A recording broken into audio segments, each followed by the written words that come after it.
Oh, you know what I love? Sports. Love sports. Sports. When it comes to Texas A&M. Where are you getting this information? Let me tell you.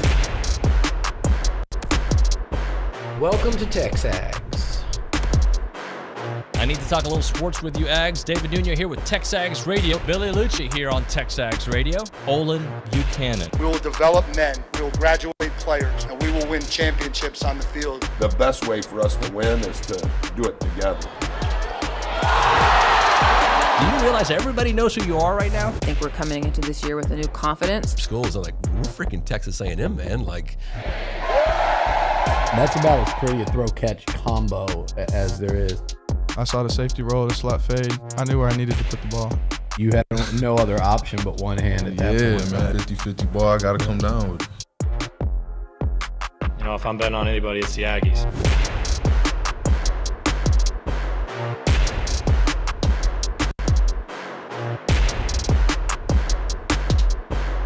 Well, let's get into it. Welcome into TexAgs Radio, presented by David Gardner's Jewelers, Rollo Insurance Studio.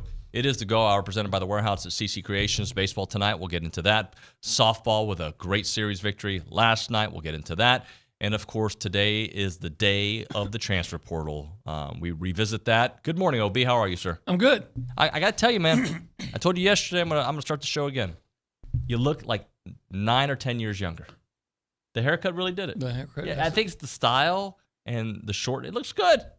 Sorry to make it awkward. You know, my thanks then to Becky over at Sports Cuts. Well, Clips or whatever it's called. Thank you, Becky. So we got our captains for A&M football. Yeah, we Trey do. Zune, Torian York. And I want to hear from Coach Elko when he announced it. We'll play it here in a moment. But overall, let's talk about, to you, what is a captain for a football team or for any organization? What kind of values, what kind of leadership demonstration do you see from people that would be your captain, that you want as your captain? Oh, I want a guy that, first of all, he has to play well, consistently, right? Because it's hard to lead and tell somebody to pick it up when you're not very good. You don't have to be the best player, but you better be a good player. Yeah, and you got to be a guy that's always giving effort. Yep. Right? Because you can't demand effort if you're not giving it. I like a guy that doesn't mind encouraging his opponents, but also holding them his teammates, but also holding them accountable. And I don't necessarily think you have to be a rah-rah guy all the time. Nope. I just think that, you have to lead vocally and by example. You have to do both to be a really good captain. I think leaders walk the walk, right? Yeah. And then they expect the same from their teammates. But I think really good leadership knows how to communicate in different ways, right? Some guys need a kick in the rear. Yes, they do. Some guys need you to put your arm around them and be like, "Hey, man, this is not how we do it here. Like, let's get with the program." There's different ways to do that. Mm-hmm. Who are some great leaders in sports? Well, I don't necessarily know right now, but I know there was a story way back, guy before probably you were born, back in the 70s. Mike Curtis was a linebacker for the Colts. Mm-hmm. In fact, the year they beat the Cowboys in the Super Bowl, there was a big story that they coming down the end of the year. They were good, but they weren't at their level that they would be. Right. And he was a team captain and a real, tough guy. And he made the statements, everybody starting now is going to play harder and better. And I'm going to do what I always do. Right. Right. So, and they responded. I know in high school one time we had a guy threaten to kick, to beat up everybody that he didn't think was giving an effort. Right. I don't know if that's what you do, but he got through to people. You think of guys like Derek Jeter, right? Yeah. That not only was he spectacular on the field, but he had a way with his teammates, a charisma. Like, I don't think of A-Rod as a leader, although A-Rod. I'll tell you somebody I think was a great leader was Tim Duncan. Heck of a leader. Heck yeah. Because he cared about winning more than he cared about his numbers. Yep. And I think if you get at that, I want to win more. Magic Johnson, I want to win more than I want personal acclaim. I like a warrior to be my team leader, but I'm built a certain way. It doesn't always work out. There's a soccer guy I'm thinking of that nobody in our audience would pay attention to, but that he leads with a fiery personality, Sergio Ramos. Draymond Green used to be a leader. Even though he was a little bit on the edge, he's far from a leader now, right? And maybe he's always done this, but I think he's become a caricature of himself. A leader, to me, stays steady throughout the adversity, throughout all of history. Unlike Draymond Green. Unlike Draymond Green. Kicked out of a game when punched they were his up 3-1. teammate out, yeah. There was a guy, I love this story of leadership. His name, he played football here. Eddie Jasper, one of my favorites from Troop, Texas. And they had when he was in high school, he's a senior, and they had a great basketball team. They won the state championship. Yeah. But they had one, he wasn't the best player. He's the second best player, but he was the most imposing, as you might believe. If you ever saw Ed, he was a huge guy. Anyway, their best player was a guy that wouldn't do what the coach was instructing them to do. He would, like, hey, I'm the best player. I'm just going to take it. And it would just discombobulate things. So finally it got to the point, as the story goes, where after one practice, Eddie pushed the guy into the shower. It was just him. And he said, they were clothed. It was after the practice. And he said, you're either going to do what he's going to do, or I'm going to rough you up every single day. They went on to win the state championship. Now, that's extreme, and you never want it to come to that. But a leader gets people in line. It gets people on the same page. You could say that Johnny, even though he had some off-the-field issues, game day was a leader. Yeah, I guess on game day he was. Right? I know he didn't have the best practice habits. I understand that, and maybe that's not the best example of one. Vaughn was a leader, right? You know who was the leader on that team was Ryan Swope? Sean Porter. Okay. Yeah. Yeah, he was quite active and vocal. But I think they had a lot of guys like that, and that's why they were so good. Is it Schloss, or maybe it's Elko? I don't know. Somebody recently has said, teams that lead each other, right? Yeah. Like where the coaches don't have to step in, right? Or championship caliber teams. Absolutely. A couple names on the YouTube page. Sandman says Kobe. And I think Kobe depends on what version of Kobe you're getting, because early in his career, no, he was not. Tom Brady, yeah. Without a doubt. Yeah, he's a leader. Sandman says not Kyler Murray. Alamo Aggie says, I'll take any Tim Duncan shout-out I can get. For the Rockets back in the day, even though Hakeem Olajuwon was the guy, that leader to me was Mario Elie for that team, for that run, to be honest with you. The Mavs run when they won the championship, I guess, I don't know. I guess you could say Dirk had to be, because he was a kind of a quiet leader. During the early days of those Mavs, though, when Michael Finley was there, Steve Nash, I would say Nick Van Exel became the leader, believe it or not. And he also had a up-and-down career. Yeah. I didn't mention Latrell Sprewell being a leader of many teams. That's probably not. You probably don't want a guy that strangles the coach. Yeah. J.J. Watt, good leader for the Texans. I would say the triplets, weren't they all leaders, basically, in their own way? But Michael Irvin was the guy. Yeah, I think all three of those guys. In fact, you might have seen some of the documentaries and how frustrated Troy Aikman was with the coaching after they moved on to Switzer, who was the worst coach of a great team ever. The worst coach of a great team ever. It's true. I can't find one worse. Which is interesting, too, because he wasn't the same Switzer that we remembered at Oklahoma, right? Yeah, I kind of think he was. You think he was the same one? I think what he did at Oklahoma was assembled a lot of talent and just let them play and let them do whatever they wanted. And I think but professionals are different, right? I think he inherited that, and they were so good, and the nucleus was still so disciplined that they were still able to compete and he ultimately win a championship. But you saw the decline come rapidly. You did. I think 2 years after their championship, after their last Super Bowl, were they out of the playoffs? Yep, that's true. Let's hear from Coach Elko giving out these team captain awards. Went through the captain's ballot, and when we do the captain's vote, really don't ever have a set number in mind. Kind of let you guys talk to me, right? And usually when you go through it, you can see some pretty clear, like, discernation of what you guys think. And I felt like, by and large, you guys said there's 2 captains on this team. And so your captains for the 2024 season are...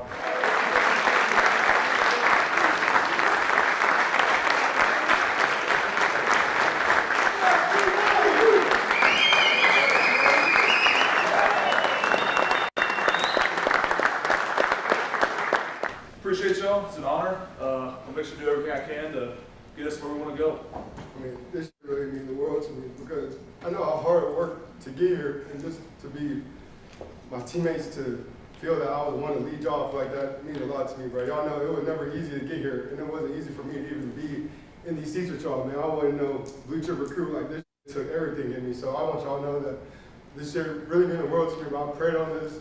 This was on my goal list, bro, and just be one of y'all's captain, man. I really appreciate that, man. All right, Torian York, if you were listening on radio, he seemed like he got a little emotional at the top. I love that kid. I love the way he plays, the way he carries himself. Interesting, no senior, neither seniors, and that's a sophomore and I guess a junior. Mm-hmm. What does it say about Trey Zune, who a couple years back we were wondering, when is this guy going to get it? And then even early on last year, when is it going to click? And it started to click, and he's got the respect of that locker room. And I'm sure he gained a lot of respect just 2 years ago when he was playing. We didn't all realize how hurt he was, but his teammates knew that he was playing with a torn labrum and a bad knee, and he still went out there and played. And I think that typically, commands a lot of respect. Yeah. Sorry, I'm responding to John Scheschuk, who's going to be on the show a little bit later on today. Probably a great leader. Are we used to getting lead captains this early? I'm trying to think. Maybe, but if we have, it just didn't register to me. Yeah. Huh. Yeah.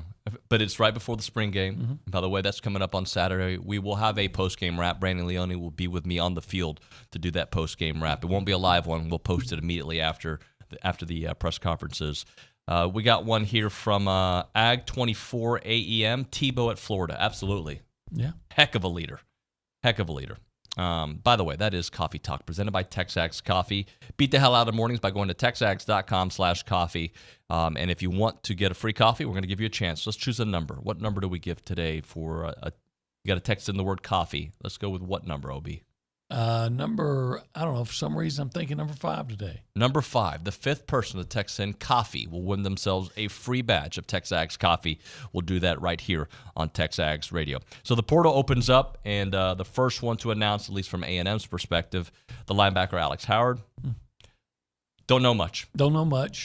I know, and I think we all did, that there was going to be losses in the portal. Yeah. Don't know his reason. Don't really care. Maybe the linebackers were that good and he didn't see a path to play. Maybe. But okay. Good luck in your future. Who's gonna play there? I guess Scooby's gonna be the other linebacker. I guess. Right. Even though there's a lot of young guys that are vying for playing time. And by the way, I'm not predicting any of the freshmen would be starters, but of course last year I wouldn't have predicted that Torian York would be a starter or a captain in 2 years, right, or less than 2 years. One name we didn't mention, Cassius Howell, another linebacker as well. So I am not worried based on, and again, you can't necessarily read what somebody says in a press conference and take it as they're not. But the calmness and the way Coach Elko answered that question last week, to me means like, yeah, there's a possibility we lose some guys, and maybe there's one we don't expect. But from what we see, people are pretty happy here. Yeah, I mean, there may be some more. I'm not going to say there won't be, especially if we'll wait till after the spring game and everything. But, there hadn't been a mass exodus yet. You're right. When you said, a couple linebackers? Mm-hmm. I don't know much about Cassius Howell. No, I could at least tell you where Gordon or Howard, where he came from, Youngstown. Right. Well, the CBS Sports, we can get into this at some point, list their 100 players of 2024, right? Yeah. And there's 3 Aggies on that list. And You'd probably be able to guess one or two of them. Well, I would probably guess Connor Wigman. Connor's not on this list. All right. Well, then I'd guess Torrin York. He's not on that list. Bryce Anderson. Not on that list. Okay, then Shamar Turner.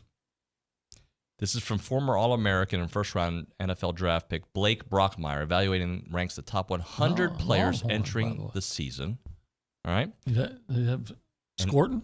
He's got Nick Scorton at number 43. Okay. He's got Shamar Turner at number 60. Okay. He's got Cassius Howell at 31. Cassius Howell. Mm-hmm. Guess I need to do some work on Cat. So learn about. Interesting though, right? Like, and I haven't gone through the whole list, and we can do that here at some point during the show. But interesting. Those, I would probably put Connor in my top 100. I understand that he didn't play at the end of the season, but I would have had Connor in my top 100 for sure. Well, I guess I can understand. Like, I have a hard time, and I shouldn't. This is really wrong of me, but I'll say it anyway. Believing that Blake Brockmeyer is spending hours upon hours finding out about, all the background on top players, and he probably just sees Connor Wigman, and he only played 4 games last year. As I've pointed out, in 8 games, in 8 career starts, he's on a track for 3,000 yards passing. He's just got to keep him healthy. So, but we see this, we're closer to it, so we see stuff like that. When I was a national college football writer, it was it was really difficult. You really wanted to know a little bit about everybody, but you didn't know a lot about anybody. Right. Yeah, you're exactly right. Let's do this. Let's go around the room and say hello to the people. If you want to be a part of the conversation this morning, what Aggies should be on that top 100? We'll kind of go through that list. 979-693-1150. You can call us, tell us your thoughts. You can also text that your answers there at 979-693-1150. Also, worried about the portal? How do you feel about it? We'll get into all of it. We go behind the glass to say hi to Nick Savage this morning. Nick, good morning. Howdy, good morning, y'all. What's up, buddy? Well, I'm impressed with Aggie softball. Surprise, surprise, they go on the road and get another big FCC road win. Last night's win was pretty gritty. I don't know if you got to watch it, David. It was on ESPNU. So hopefully the whole country saw just how gritty Trisha Ford's squad is. But with a win last night, they're in second place in the conference with 2 SEC series left, I believe, if you put that up, Cole. They got Ole Miss, which is the worst team in the SEC, coming to Davis Diamond this weekend, and then a road trip to number 9 Florida before the SEC tournament. So, I mean, we talked about it, I guess, last week, David. Why not? Why can't Aggie softball host a regional?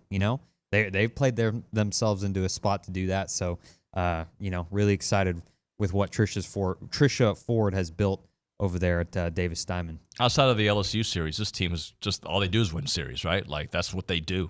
So congratulations to Trisha. We'll have her in studio tomorrow on the program. Looking forward to doing that. I want to read this message before we move on to Luke Evangelist. Matt Tackle on the YouTube page.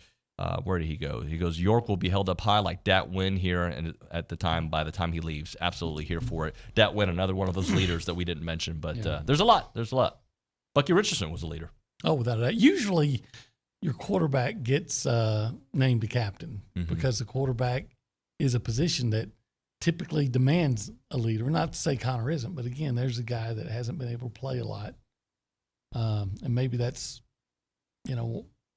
why he wasn't voted. But I'll say this, I do believe, just from talking to people and when they come in here and other players talk, they will follow Connor Wigman. Yeah, 100%. Sometimes leaders aren't rah-rah loud guys. Andre Johnson was a leader for the Texans, no doubt, but he was not a super loud person. I don't remember how many times he was named the team captain, but he was a leader, right? Make no mistake about it. He was a leader. Let's go to the Angry Elephant News and Social Center. Luke Evangelist, fresh off his Gladiator dash. Luke, good morning, buddy. Good morning, David. Why did your voice seem like I think I'm just a little bit, still recovering from Glad Dash. I'm still sore, still limping around. Where are you sore? Everywhere. Huh. Interesting. Yeah, I mean, I should have trained for this, absolutely. Speaking of training, when I pulled up to Gladiator Dash, I saw David doing full lunges, squats. He was stretching the whole thing. You would have thought he was about to go run a whole marathon the way that he was stretching and training. I'm like, David, just a casual 5K. with some friends, and he's over there. I actually saw him like trash talking another participant. It was crazy. I'd never seen anything like it in my life. Okay, he made that part of it up. There was no trash talking. Secondly, it's interesting that how old are you, 22, 21? 22. 22. The 22-year-old's sore, and the old man here, well, the second old man, is not sore at all. Maybe the warm-ups help. Maybe I know how to take care of my body. Act as if, okay, my friend? I'll give you that. You can have that. Actually, I'm a little sore. I'm just kidding. You did great, by the way. What's going on there at the Angry Elephant News and Social Center? I want to take it a step further than Nick on Aggie softball. I think they are absolutely not just in the discussion to host. I think they should host. I think they have a possibility to be a top 8 national seed. You look at where they are in the polls. They were ranked 11th, 12th, and 13th in the 3 major polls. Coming into this weekend, you take the series from a top 15 team. You outscore them 26-12. They're probably going to be inside the top 10 in all major polls. I think if you beat Ole Miss and then you beat Florida, who's going to be a top 10 team, why not Aggie softball hosting not just a regional, but also a super regional? Now, the Florida one seems a little bit more daunting. Yes, absolutely. Based on where they are, but why not? You're exactly right. Why not? What else do you have for us? Well, let's keep it on the women's sports. Aggie women's tennis goes back-to-back SEC regular season championships. They've got a double bye in the SEC tournament that starts this week. They're going to play the winner of Vanderbilt and Ole Miss on Friday at noon in the SEC quarterfinals. And Aggie women's golf has punched their ticket to the SEC championship for a rematch of last year's title match with Mississippi State. They actually tee off at 9 a.m. today, and Coach Chadwell is going to look to go back-to-back with SEC tournament championships. Excellent stuff. We're going to be monitoring that. Obviously, you've got tennis. We're going to have Coach Weaver on the program. You got Garrett Chadwell kicking butt. A lot of programs doing well. Coach Henry will be on the show tomorrow. Trisha will be on the show tomorrow. It's a good time for A&M sports. As it should be. As it should be. You're right about that. Let's do this. Let's hit a break. When we come back, let's do the performance of the week. How does that sound to you? All right, sounds good. I bet you could pick from a number of softball players, a number of baseball players, a number of track athletes, a number of tennis players. I feel like we got a lot. Yeah. Men's golf, women's golf. We got a lot to talk about. Yeah, I'm probably focused on baseball. That's what I watched. I figured you would. You like sponsors and vendors? Yeah, heck yeah. Thank you. Yeah, thank you to all of them, right? Yes. And if you want to be a sponsor or vendor and be in front of a lot of Aggies, you need to reach out to the Association of Former Students, because if your organization is looking for an opportunity to engage with other Aggies, then check out the Association of Former Students, where they put Aggies of all ages together during great events throughout the year. Marquee events like Aggie Ring Day, which we just had. You got the All Aggie Hullabaloo, the Gathering. They all welcome tens of thousands of guests, and there are many sponsorship and vendor opportunities to get your brand in front of those attendees. They offer a wide variety of digital and in-person options to promote your brand, including title sponsorship, naming, on-site presence, activation, recognition, and social media posts, and much, much more. There's also an advertising opportunity in both the Texas Aggie magazine and the Aggie News newsletter, which are seen by over 230,000 people. So if your business is ready to engage with Aggies, you need to choose a partner that's been supporting the Aggie Network for over 140 years. For more information on options available through the association, please email sponsorships@aggienetwork.com. Again, that is sponsorships@aggienetwork.com.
Continuing on here on TexAgs Radio, presented by David Gardner's Jewelers, Rollo Insurance Studio, David Nuño, Olin Buchanan. I didn't say the date. I don't think people would know. Tuesday, April the 15th. Wait, 15th? I think it's the 16th. Sorry. Yeah, we had to pay taxes yesterday. That's right. Some people were paying them today. I saw some posts about it. Like, I'm late. It happens. It does. 2024. File for the extension. Yes, sir. Obi, can we do a performance of the week, please? Yeah. I'm going to allow you to do the first one. Well, you got to pick one. I'll start with Gavin Grahovic. Gavin. Thought he was sensational, obviously. 454. Over the weekend. Yep. Average. 2 home runs, 3 RBIs, 8 runs scored. That's a pretty good day, a pretty good weekend. That'd be an amazing day, but yeah. Heck of a weekend, no doubt about that. He's it's weird because when I talk about him, like I mentioned this to Bronny yesterday, you always compare him to Jace's freshman year, right? And it's not fair to compare because there's always going to be somebody who does – they both are great in their own way, right? Jace was an incredible freshman who figured it out when he got to SEC play. Gavin, it feels like, figured it out a little bit before, and he's just been so solid, so dependable. He has, and having Jake batting behind him probably has helped. Yeah. It absolutely, it's got to help. Yeah, you get Braden Montgomery after that. Yeah, you probably get better pitches. Jackson Appel. Like, there's some names. Let's do a pitcher, shall we? Oh, sure. Which one do you want to pick? You pick the first one. Okay. You can. It doesn't matter. He's going to be on the list. I'm going to go with Chris Cortez. Oh, really? The co-SEC pitcher of the week? Yes. That I'm guy? going to go with him, yeah. All right, let's look at those stats there. How about that? 8 strikeouts against Vanderbilt, 7 against UTSA, 15 strikeouts on the weekend, gave up 3 hits in those 8.1 innings. How many runs? 0. 0. That's the most impressive there. Number of all, right? Yeah. Chris Cortez deserving that co-pitcher of the week. Yeah. And if he continues, like I'm not expecting this kind of numbers every time he goes on the mound. But if he is as dependable as we've seen this year, they've got so many options in the bullpen. Yesterday, Bronny was talking about potentially, maybe he's more comfortable there and what that could mean, especially in a long series. Well, I'll say this. If he is able to, again, maintain control, then yes, you will see numbers like that continue because he just has such a strong arm. Yeah, no doubt about that. Let's do another pitcher. Are you familiar with their Friday night starter? I think his name is... The large young man? What's his name? You tell me. Ryan? I just know him as the Big Jew. I don't think I can say that on the air. Well, you can. He likes that. I know, but I don't know if I can. Wait. It's like a Curb Your Enthusiasm episode. I don't know if I'm allowed. Jew is not a slur. I know, but I feel like they say it, not me. Okay. Well, that's how I know him because that's how Richard Zane commonly refers to him. If I find out that is not how he likes to be referred to, then I know. I just Ryan Prager. I gingerly walk to the line. That's all I'm saying. Ryan Prager, 7 innings. Well, if you want to call me the big white guy, it's fine. You are the big white guy. Are you?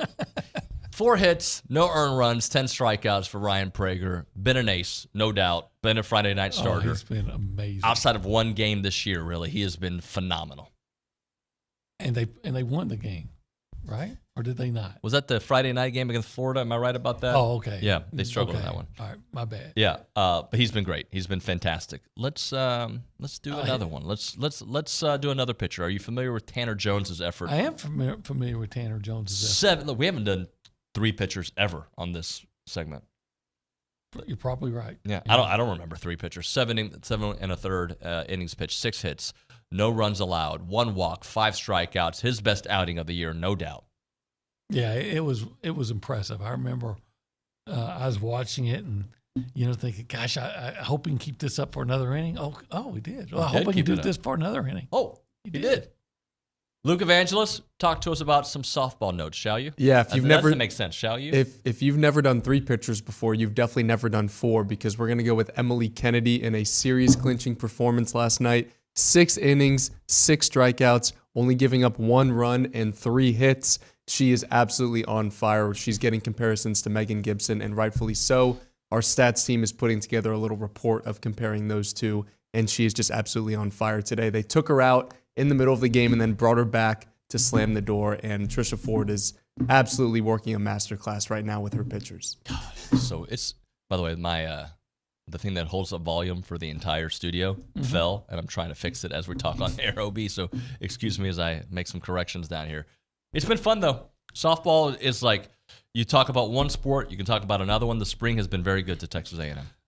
Yeah, it really has. It has been fun. Of course, baseball gets most of the attention. I'm not surprised. I think it's the second most popular sport at Texas A&M, but you want to win at everything, and they're winning at everything. They are winning at everything. The cool thing about baseball is the interest level that sometimes, when we get to spring, there's interest, but football interest for baseball has been very apparent. It's been noticeable. Well, when you have a team this good, A&M's always going to have people interested in baseball, but when you have a team this good, people that typically aren't interested or are just peripherally interested, get on board. I mean, I've had people talk to me.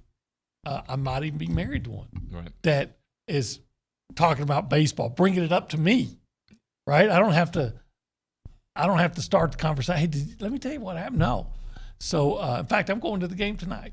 So the Twins are not big baseball guys. They'll watch it, right? But they're not. That's not in their top 3 sports to watch. On both of their Instagram stories this weekend was about TexAgs baseball related content, and I was like, I'm proud of my boys. They're in because we can all support a winner, and then when you get to know the guys, you want to support them even more. Yeah, they seem like a really, really fun group of guys, but I just think that it's not just winning, but the way they're winning. Yep. I mean, what's more fun than watching home runs go flying out of the park, right? And so yeah, you've seen teams win before, but it's just the way they win on top of that. The way they win. You're exactly right. Let's hit a break here. When we come back on TexAgs Radio, Charean Williams is going to join us. She was at the Masters, so we'll talk about that whole experience and get into some – I think she went to a baseball game this weekend, saw some football stuff going on, so we'll talk to her when we come back on TexAgs Radio. Luke, is it your joints that are bothering you? Everything is bothering me, but mainly the joints. Okay, because when you're older – I don't think you need to go right now, but when you're older, you want to be able to move and do things you've always done, right? Yep. Yeah, I figured you should listen up. QC Kinetics.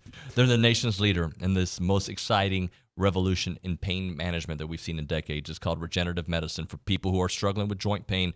Yeah, if you did the Gladiator Dash this weekend, or if you're just been working in the backyard and you got joint pain all over the place and you're sick of not being able to do what you want to do, you need to call QC Kinetics right now.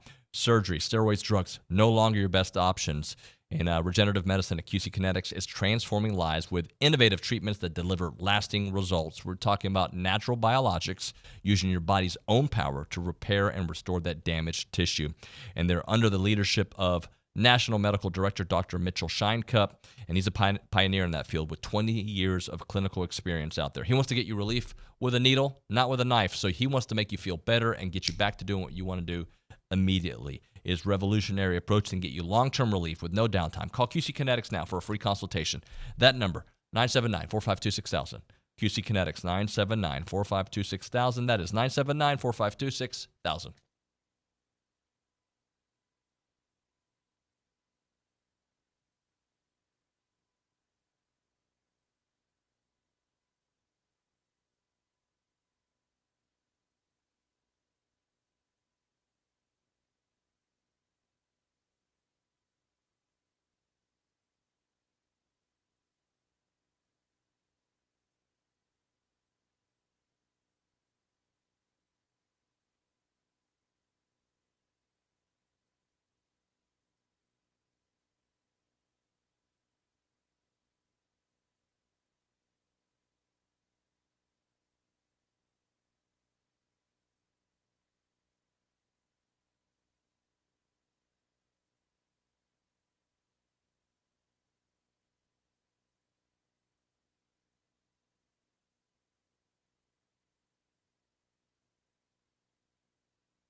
You like this one? Yeah, I do. Yeah. TexAgs Radio, presented by David Gardner's Jewelers, Rollo Insurance Studio. Let's go to the hotline. Charean Williams joining us here on TexAgs Radio. How was the Masters? Oh, it was phenomenal. It was just a great day and a lot of fun. Enjoyed it. Top three on my list. I think Olympics are 1, Super Bowls 2. I've been to 7 Olympics, 29 Super Bowls. I think that's 1 and 2. And then 3 would be a tie with Wimbledon and the Masters. I've been to Wimbledon once and covered an Olympics at Wimbledon one time. So, I think that's my top 4. I mean, it was unbelievable. Just everything about it. It's golf's version of Disneyland, and highly recommended if you can get there, get there. Was that a first, or have you done the Masters many times like you have the Olympics? No. Yeah, that was a bucket list first. First time I've done it. Yeah. So NBC hooked me up, and very grateful to them for that, and just a really cool experience. What do you think of Scottie Scheffler's dominant performance this weekend? That was pretty unbelievable, isn't it? He's the best golfer in the world right now and just playing phenomenally. And it's tough for anybody else to really compete with the way he's playing. And I just think he's probably going to continue here for a while. But, things change in golf, obviously, and not everything goes your way in golf, just like other sports as well. So we'll see how long his dominance lasts. Because, we were saying the same thing about Jordan Spieth a few years ago, and he didn't even make the cut. He sort of disappeared off the top 3 or 4 guys that you expect to win every week. So we'll see, but he's playing awfully well right now. Talking to Charean Williams here on TexAgs Radio. You were in town also this past weekend for the Champions Council, and you got to take in some baseball and a little football practice. Just talk to me about the weekend itself. I tell you what, it's been a great few days to be an Aggie, right? I went to the baseball game and just saw them crank out those home runs and score up a storm, and that was exciting. And got to watch all 3 softball games on TV. That was exciting. It made me a little nervous last night. And, of course, Alabama came, so that was great. It was just really a great weekend with what tennis has done. And I watched the golf yesterday, and we'll be tuned in today. We'll be checking to see how they're doing in the championship match that starts, I think, at 9 o'clock. So just an exciting time to be an Aggie. You got to hear Mike Elko and Trev Albert speak for the first time, and they're both very impressive, as I expected them both to be. Said all the right things. As Schloss talked to, and I got to talk to him a little bit. So everything's just on the right track at A&M, and it's just a really fun time right now to be an Aggie. Got a couple of commitments, including a commitment from the number 28 ranked player in the entire nation, regardless of position. Yeah. That's on Lawn Street. Great name. We can do a lot of good things with that name. And anytime you get a quarterback, I mean, if you get a top-ranked quarterback, you feel like you've got a chance. They don't always work out, obviously, but you want to have a chance to get one and try to develop him. And, I just really trust the staff, more so, obviously, than the other one, but trust the staff to pick out who fits really A&M, who fits the culture, who, you don't want to bring in guys just because they're 5 stars. I think we found that out with the recruiting class that was number 1 all time, and that's just not what it's about. And those aren't the guys that you want on your campus. Guys you want on your campus are guys who want to be there and love football and want to work hard and become better. And I think that's what Elko has brought to A&M. And I think Schloss has done the same thing, and Trisha Ford's done the same thing. And I think from Trev Albert's standpoint, from a coaching standpoint, he's got the coaches that, he in place, and he's not going to have to make many, if any, coaching changes over the next few years. I just think they've got the right coaches right now in place in every sport. Pro Football Talk Charean Williams with us here on TexAgs Radio, presented by David Gardner's Jewelers. Let's talk Kellerman and the fit with the New Orleans Saints. Do you think it's a good fit? Is he a depth piece? Is he just there for training camp? Does he have a chance in that world? Well, I'm excited that he gets to go and work with Quint Kubiak, and he gets to work with Dennis Allen. I know Dennis Allen doesn't do much with the offense, but just the fact that Dennis Allen is there, I think that's good for him. I think it's an offense that fits him. Now we'll see. Hopefully he's seen the field better, and that's what he said I put up a post last week after he went to the 49ers local pro day that he was really doing things better. His mechanics were better. He was seeing things better, all those sorts of things. So that's good. And if that's the case, then maybe he's got a chance, and whether it's practice squad or third quarterback on the roster or whatever it is, that gives you a chance. So, yeah, hopefully he's shown a lot of improvement and can fit that offense. And I just love, the whole Kubiak family. I just think they're really good coaches and know what they're doing and can take a young player and really develop him. So I think that's the good thing for him is where he went. And I'm sure that was very thoughtful on his part about where he was going and why he was going there. I've always liked Kellen. I always hope for the best for him, but it's a tough spot being what is it, a number 3 quarterback. There's so much movement with that guy. Everybody, you know what? You should aspire to be a McCown. That if you're not a starter, at least you stay around forever. Stay around. Yeah, I mean, you look at all the quarterbacks who have stayed in the league for a long time as backup quarterbacks, and it's obviously a position that can make you a lot of money. You don't have to take a lot of the hits that you would as a starting quarterback or starting at another position. So that's not necessarily a bad thing either. I know everybody wants to play, but you get out of there with your health and wealth and all that. You look at Chase Daniel, how long he played, and I use play, I'm doing the quotation marks, and played, and I love Chase. But, he was not a great quarterback, and he managed to stay in the league long enough to become a multimillionaire and got out with his health. He didn't play that much. So, if you can do that and stay in the league for a while, I think you're pretty good. And I think, Kellen's been able to, I know he's gone from team to team to team to team, but hopefully he finds one of these teams that's the right fit, and he does take that next step in the maturity level, in the, seeing the field, the vision, all those sorts of things that he was talking about, his mechanics that have improved. Hopefully he sees those continue to improve. Talking to Charean Williams here on TexAgs Radio. Charean, let's just end with spring game. What do you want to see this week? And obviously there's not a lot of takeaways from a spring game, but there's obviously things you want to put your eyes on.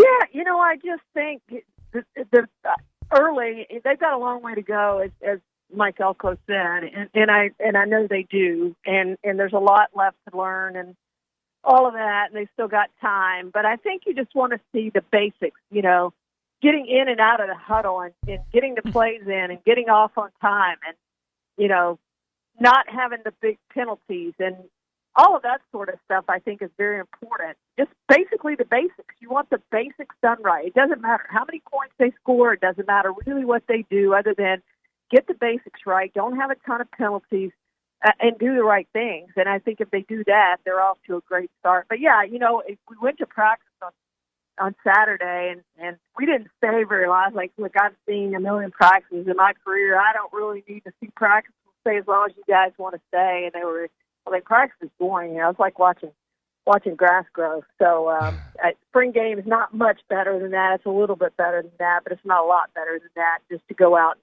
purely basically watching a glorified practice is what it is. So I don't know that you'll see a whole ton, but just the basic things, do those things right. The coaches know what they're looking for, and as long as they see what they're looking for, they see the guys doing the right things and really understanding the offense and the defense and special teams and all that. Special teams to me is big. Like, I want to see special teams. I want to see them do the right things on special teams. That's has been a pet peeve of mine the last couple of years, the fact that we didn't have a special teams coach, and it drove me absolutely ballistic.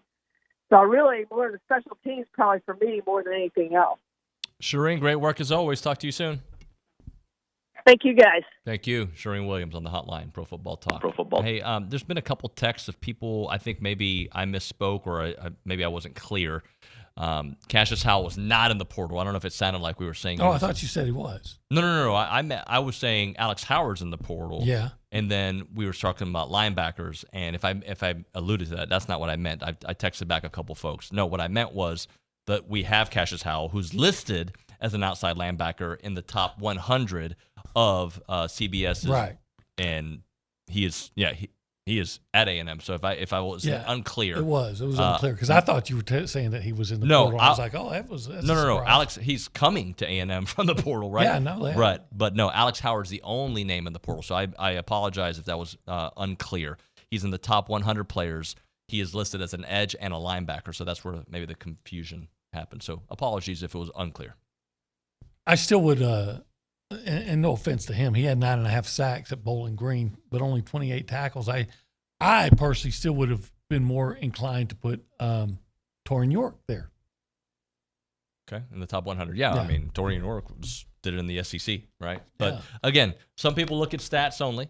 I don't know how Blake Brockmeyer did his thing. Look, especially since he's I hope not they're in the all portal. in the 100. I hope he is getting 9.5 sacks for A&M. I hope we have 10 guys on that list if he had to redo it at the end of the year. So, absolutely. Right, let's hit a break here. We'll come back with some final thoughts here on the Go Hour presented by the Warehouse at CC Creations. It's TexAgs Radio.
So people are reporting about Jacoby Matthews entering the portal. We knew that February 24th. Yeah.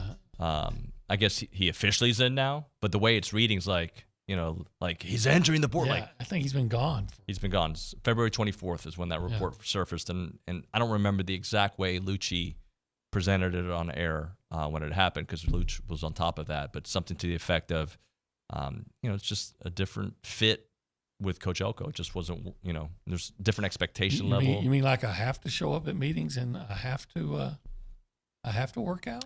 It's just a different program, and sometimes it fits for people, and sometimes it doesn't. So, but that's not breaking news. Did you hear last week how Elko made it very clear how well, we'll use the word confident he is in the safety position. He felt very good about that position. Yes. Yeah, he did. And look, the real questions are, I have that many questions about safety. I have questions about cornerback. I have a question about offensive line. Mm-hmm. But I feel much better about both. So this weekend, I'll have my eyes on those two areas for sure. I'll have my eyes on the running backs as well. Again, you can't really. You know what I want to see in the spring game? I just thought of, because you said that. I want to see if on long passes, if cornerbacks are going to actually turn and look for the ball. Can we listen to that song coming back, Turn Around? I don't know if that's what it's called. Total Eclipse of the Heart. Total Eclipse of the Heart, that's right. Yeah. And should have played it last week. But, yeah, that's something I want to see. Because I just think that they were coached not to even look for the ball. Didn't you ask that question at a press conference? And I don't know if I got – it wasn't as a press conference. I think it was outside. Maybe it was here. But, yeah, that's something I wanted. I remember I was talking to Terry Bussey's guardian. He was saying that they were watching one of the games, and Terry's like, I would have intercepted that. You can't intercept it if you don't know it's there. You got to have eyes behind your head. You got to turn around. Oh. So I'll look to see that if that's the case. Olin, thank you very much, buddy. When we come back on this show that we call TexAgs Radio, we're going to talk to John Scheschuk. We'll talk a little baseball. How about that? After John Scheschuk, we'll talk to Mark Weaver, the Dream Weaver, at 9:35. Jackie Sherrill, the legend, 10 o'clock in the morning. Mike Stulce, a gold medalist. He'll be on the program at 10:35. We'll talk some jiu-jitsu. We'll talk about his gold medal. We'll talk a lot of things. That and more. You're listening to TexAgs Radio, presented by David Gardner's Jewelers.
I wish OB was on the air with this one. Keep it playing. Turn around. Total Eclipse of the Heart here on TexAgs Radio, presented by David Gardner's Jewelers here in the Rollo Insurance Studio. Appreciate everybody listening in. Let's talk some baseball here on the program. John Scheschuk joining us here to break it down. Hey, John, I don't know if you know this, but the #1 team in the country currently is our Texas A&M Aggies. Did you know that? I am aware of that. Yes, sir. That's pretty awesome. But, hey, I do have to say we got to get some 99 throwback music the next time I'm on here. So that's on you, David, to get us going for that, okay? You got to get some 1999 25-year throwback, all right? Oh, hold on. Well, tell me the genre, because, I mean, my 1999 was a lot of hip-hop and a lot more hip-hop. I don't care. So what was yours? I can do it all. I don't care. I'm good with it all. So you pick, and I'll have it ready to go, and I'll be all in with you. How about that? You got it, man. Hey, so one of the things that I loved, so Coach Schloss does not give you coach speak, right? I think his answers are very genuine, right? And yesterday on the program, he's like, being #1 doesn't mean anything right now. What I'm focused on is the relationships with these players and, doing the same work every single day. Just when you have your top guy saying that, does that trickle down to the team? You feel like when you're a player, or are you thinking about that #1 as well? No, of course it trickles down. And, you think about your own personal life, you're the head of the family, and the way you go, your family goes. Or if you think about in a business situation, I own a small business. It's the same way. As the head goes, so goes the body. And it's no different with a baseball team. It's all about establishing that culture. And when I think back about what I've seen with Schloss, you look back 2 years ago, that team made an unprecedented run. And then last year they had some struggles. But if you look at the fabric of what he's done, he's woven together this, ridiculously high level of accountability. And that goes with the coaching staff, that goes with the players, that goes with himself. You've seen a guy who's willing to put in the work. He's showing the law of the picture, right? The law of the picture is, the people that follow you are going to do what they see you do. And if you think about Schloss, he's done that to a T. I mean, he's an incredibly hard worker. He brings in a very high-level staff. He's not scared to have a high-level staff. Look at that staff. You look at Max, you look at Nolan, you look at Michael Early. Those guys are head coaches in waiting somewhere, right? But Schloss isn't afraid to get that level of a person in underneath him to train them up. And then, of course, you look at the talent of the players and the process that he's established, the way you talked about it. And all those things come together. That's a woven fabric that's been created in the culture of this team. And now you see it on display, and it's working very well. And congrats to the Aggies for being #1. It's awesome. It is fantastic. It's just a measure of where they are right now. That's not where they want to end up. But what does a sweep of a top 10 team mid-season mean moving forward? I mean, obviously it means something, but there's so much baseball left. You kind of have that same mindset, right? It's confidence, and confidence in any aspect of life is critically important. And when you're talking about a team in this aspect, it's critically important. So look, y'all have talked about it a lot, but to see a domination at that level of a high-level program is darn near unprecedented. I mean, that was an incredible rear end kicking that the Aggies put on Vanderbilt. There's just no other way to say it. I mean, they slapped them around big time. And I'm sure Corbin would even say the same thing. You almost have to tip your hat, even if you're on the other side of that field, and say, wow, you guys kicked our rear ends, but congratulations on it. Now, Vanderbilt's not going to go away. They're going to turn around and fight for the rest of their season. But as it relates to the Aggies now have confidence. They already had it, but now they even have a higher level of confidence as they move into the rest of the SEC play. Talking to John Scheschuk here on TexAgs Radio, presented by David Gardner's Jewelers. Let's talk Gavin Grohovic beyond the numbers. Just his approach, being such a young player, the production's there, but the mindset of the way he attacks every at-bat, every play on the field. Just talk a little bit about what you've seen from him and how it kind of stands out, especially considering his experience at this level. Now, we talked about this last time I was on. The coaching staff talks about his mental approach as much as his physical approach. I mean, physicality is there. We've talked about it ad nauseum. I mean, the guy looks like a mini Mike Trout out there. But his mental approach is well beyond his years. I mean, for a 19 or 18 or 19-year-old guy to come in and be able to stay that even, to be able to compete in such a tough league as he's doing, and to do it at a high level is impressive. So I love his physicality. Everybody loves his physicality. That's super easy to see. But the mental side of his game is very impressive. And to me, that's even more impressive than his physical tools. And that's why he's being so successful out there today. John Scheschuk, our guest here on TexAgs Radio. It's so much fun to watch the personalities on this team. When you think back about your day and how good your team was, how much does personality kind of play a part in the on-the-field stuff? Because getting along, being jovial, also holding people accountable, all plays a part. It's a huge part. That's a balance that every team has to figure out, and some teams don't do it well. But you can tell on this team, they've got it. And what is it? I don't know. I just know when I see it. And you can tell that this team has it. And is it having fun, which leads to winning? Or is it winning, which leads to having fun? I don't know. I just know those two things go together. And you can see that this team's doing that and doing it well. I mean, from the song that they're playing, which everybody's talked about, that's pretty cool to watch that come to fruition. Just the way they interact with one another. You can see that balance that you're talking about of accountability and fun is there. And frankly, I'm glad to see that. Schloss allows that. I think that's pretty cool that the head man knows that there needs to be some fun in the dugout and in the clubhouse as well.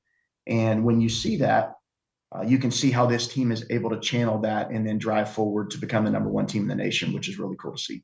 John, how do things change when you become the hunted? Look, they haven't won a national championship, right? So if you are a top 5 team, or if you're number 6 in the country, number 4 in the country, and you move up to number 1, there's definitely a different kind of bullseye that's on you. How does it change the way teams approach you, and how does it change your approach? Yeah, so the way teams approach you is definitely different. They're coming at you to knock you off, and they're going to do whatever they can within their power to put that on their resume.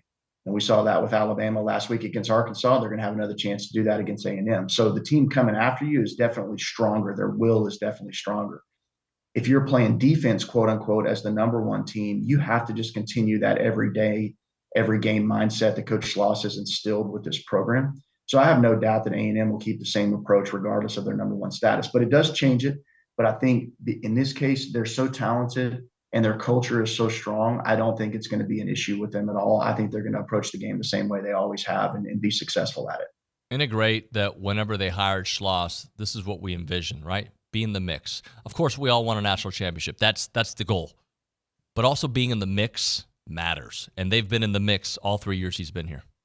Yeah, and you see that just with the attendance and the excitement that's surrounding this team. But being in the mix absolutely matters. Honestly, it's tough to win it unless you're in the mix. I mean, we've seen some cases in the past, like Fresno State a long time ago, came out of nowhere. That's happened a few times. I think those days are over.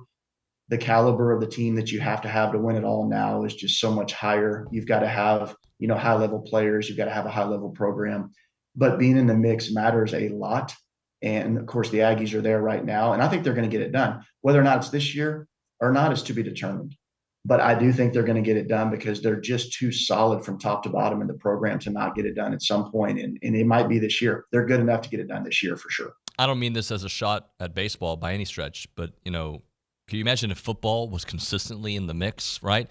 And then conversely, what I've seen is the fan participation on the show has really grown. And this Vanderbilt series really brought it to a certain level. For sure. And that's what happens when you win at that high of a level, that convincingly. You're going to see a lot more people jump on the bandwagon. And you're right about football. It would be insane to have the Aggies in the mix consistently in that area. But baseball has grown so much. I mean, it's shocking how much fanfare there is for it, at least with Texas A&M. And I think ultimately Texas A&M just wants a winner. And this is for sure one of the most visible sports out there in our program. And I think if they can get it done, it will heighten the pride that A&M has for its overall athletic program. And frankly, we need it. Frankly, our fans deserve it with the loyalty that has been shown through Aggie sports for a long, long, long time. To finally get a team to push it over the hump would be awesome. And again, this team has a very real shot to do it. It's not a pie in the sky. Just wish. It really can't happen. They're that good. Talking to John Scheschuk here on TexAgs Radio. I know I've talked to you about this before, but a part of that conversation is the attention that college baseball in the national landscape is getting today, as opposed to when you were playing. It had its place, no doubt, but I feel like it's more of a destination watch now as opposed to, College World Series is coming up, the Super Regionals are coming up. I feel like there's a lot more attention in conference play than in years past. Yeah, and part of that is the league we're in. This league really cares about this sport. And you can see that through fan bases. You can see that through stadium sizes. You can see that obviously on the television coverage.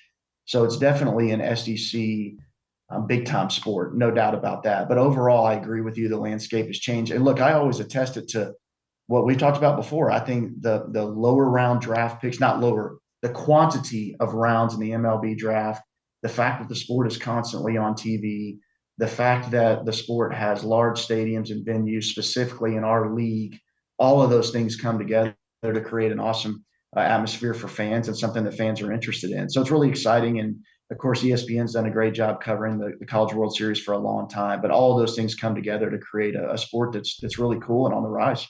Talking to John Scheschuk here on TexAgs Radio. Let's take pitchers in parts, all right? The co-pitcher of the week in the SEC, Chris Cortez. This version of Chris Cortez, and we always knew he had the potential, and this has been sustained, level of success. But these last couple appearances, he's been so phenomenal. What does that mean for this team moving forward? Well, Oshunbeck clearly is one of the best relievers in college baseball. And now when you have a guy like Cortez who can bridge that gap, especially on a Sunday like he did the other day, is huge. And I credit Max Weiner a lot for that. I mean, I don't know what he's done with him from a mental perspective. Clearly, Cortez has always had the stuff. But just to see his mental game come to that level and rise up is awesome. I'm happy for Chris. I think that's going to lead to big things for him in his professional career. But a guy like that coming out of the pen that can give you multiple innings with that kind of stuff in a pressure-packed environment is critical. And look, we know this. I know not only are Oshunbeck and Cortez and the usual suspects going to have to do what they do, but there's going to have to be somebody deep down in that bullpen that steps up come regional and super regional time and even College World Series time if they want to push it over the hump and win that natty. Talking to John Scheschuk here on TexAgs Radio. Let's go with the Friday night starter. Ryan Prager, who's just been so consistent. We got a lot of text messages about what happened in Florida, some behind-the-scenes things. But overall, he has been so solid this year, knowing when you've got a Friday night guy that you feel really good about. Just give me a little bit of offense, and we're going to win. Yeah, and that gets back to the confidence of the team, like we talked about earlier. When that team rolls out there on Friday and know they have him in their back pocket, what a huge psychological and confidence-building advantage that is. Man, I'm looking at his numbers here. I mean, are you kidding me? 1.98 ERA, 7-0 record. And guy's got 73 strikeouts and 5 base on balls with a 182 average against.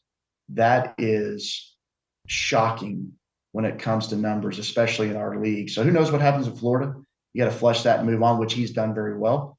But he is off to an incredible start. And shoot, now we're over halfway through. So he's just having one of those seasons. It's incredible. And it is a big deal for the team to know that you have that in the back pocket on every Friday night. What an advantage that is. And frankly, you have to have that to win this league and to be in position to get a national seed and to ultimately win a national title. You have to have somebody like that on your team or else it just doesn't work. In the last 3 minutes, we've talked about two guys in the pen, in Evan and Chris. We talked about their Friday night starter.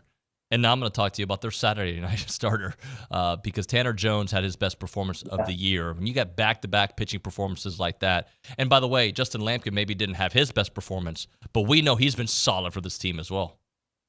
That's exactly right. I mean, Tanner coming through, to me, that's the biggest story of the weekend. I mean, you know what Prager's going to do. You have a good feel for what Oshunbeck and, of course, Cortez are going to do. But to see him come out on Saturday and just put up dominant numbers the way he did, I think he threw 7 1/3 on Saturday night.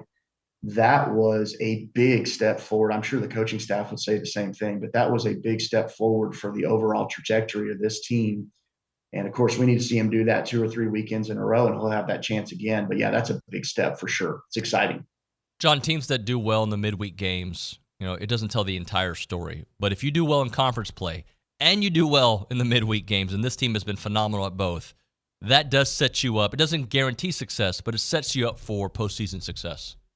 Well, what that tells me is we have a strong culture in that organization, specifically the baseball team. You have a strong culture there which says, look, I don't care who we're playing, when we're playing, what the weather's like. It doesn't matter. We show up to play. And I've heard Schloss say this before. You talk about a football season where you have 11, 12, 13, 14, 15 games. In baseball, you really do have to look at it the same way. You have 56, which is a lot more. But come game day, you've got to be ready to go. And again, that just tells me that the professionalism of these guys is there. The mental aptitude is there. The leadership is there because they are a super consistent team And credit Coach Schloss for establishing that culture and for the players for executing it. And by the way, they're playing tonight, or this afternoon, I should say, 4 o'clock against Air Force. Thoughts on Air Force? I don't know how much prep any of us have done on them as a team overall. But again, getting back to what you do, finding a way to win in the midweek, moving on. Yeah, that's exactly right. And I don't know what they're going to do from an offensive or a defensive or pitching perspective specifically. But what you said is right. It really is a mindset. I mean, clearly A&M is going to have the talent advantage in this game.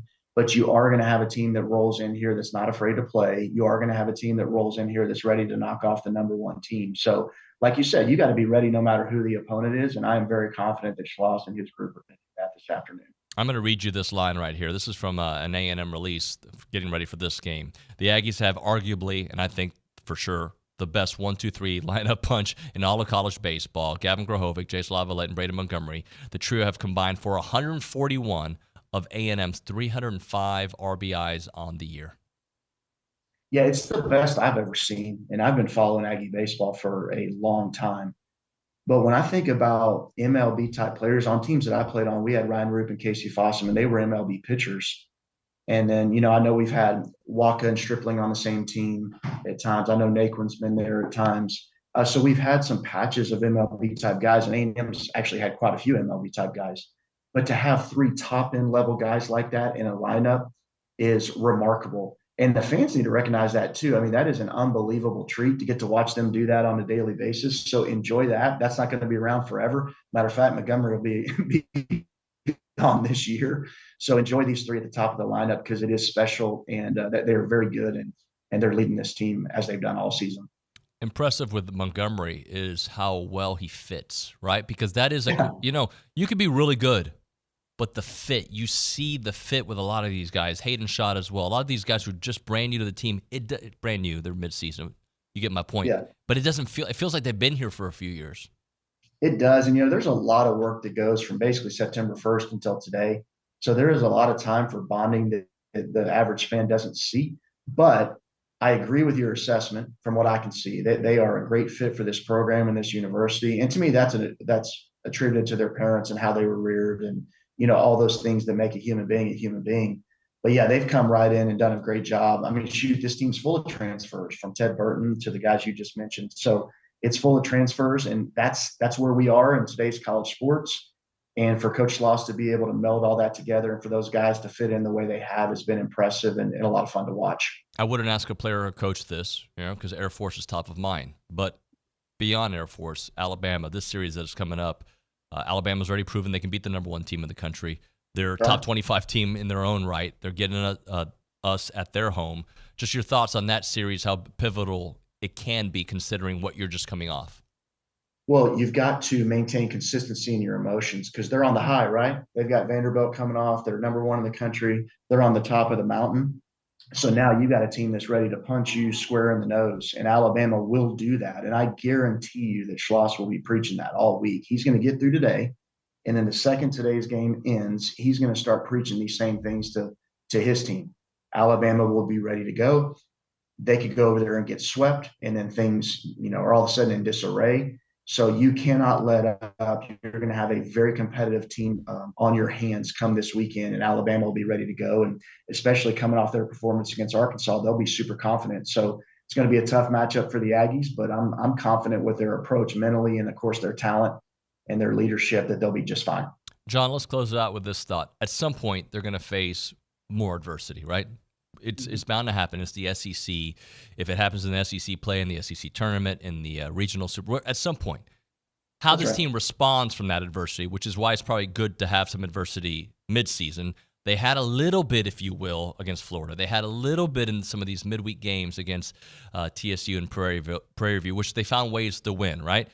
When they find that adversity, how important is for it not to last, right? For it just to move on, the ability to move on. Yeah, it seems to me that they do a nice job of staying in the present moment. And even on Sunday, down 4-0, they didn't panic. They just kept chopping away at it and ultimately won the game going away. And you look back to last Tuesday with UTSA, same thing. They didn't panic, but they were able to come back and win that game. So you're right. They've faced some, and they've proven that they can win those types of games where they're down. And I think each of those is a building block, David, that builds upon itself throughout the year. And once you have 5, 10, 12 of those experiences that you can draw from, that only helps you when it comes down to crunch time. But at the end of the day, and I've been there, I know this feeling.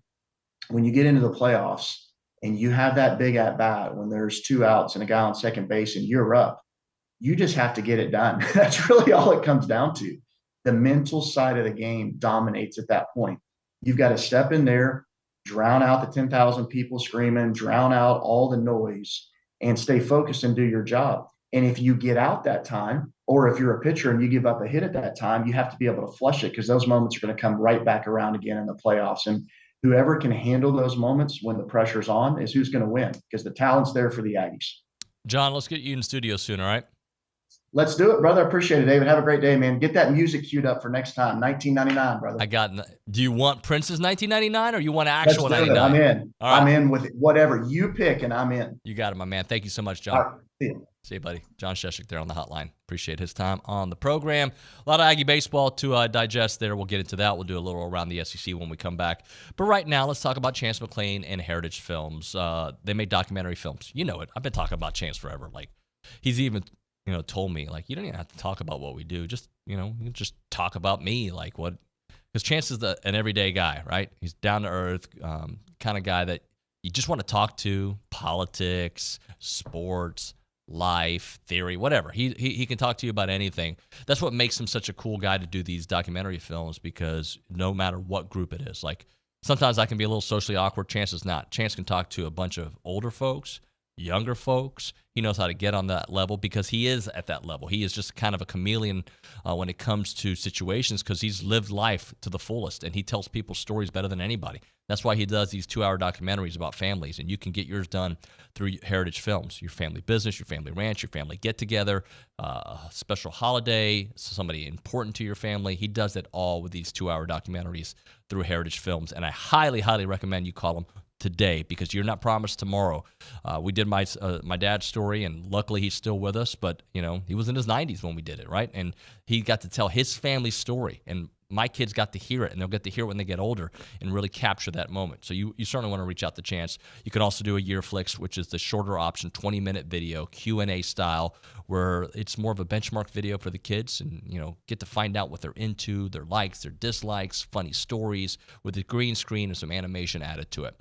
The website is yourheritagefilm.com, yourheritagefilm.com, 713-893-8341, 713-893-8341.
TexAgs Radio presented by David Gardner Jewelers. We're in the Rollo Insurance Studio. They are the official insurance provider of TexAgs Radio. The difference is real.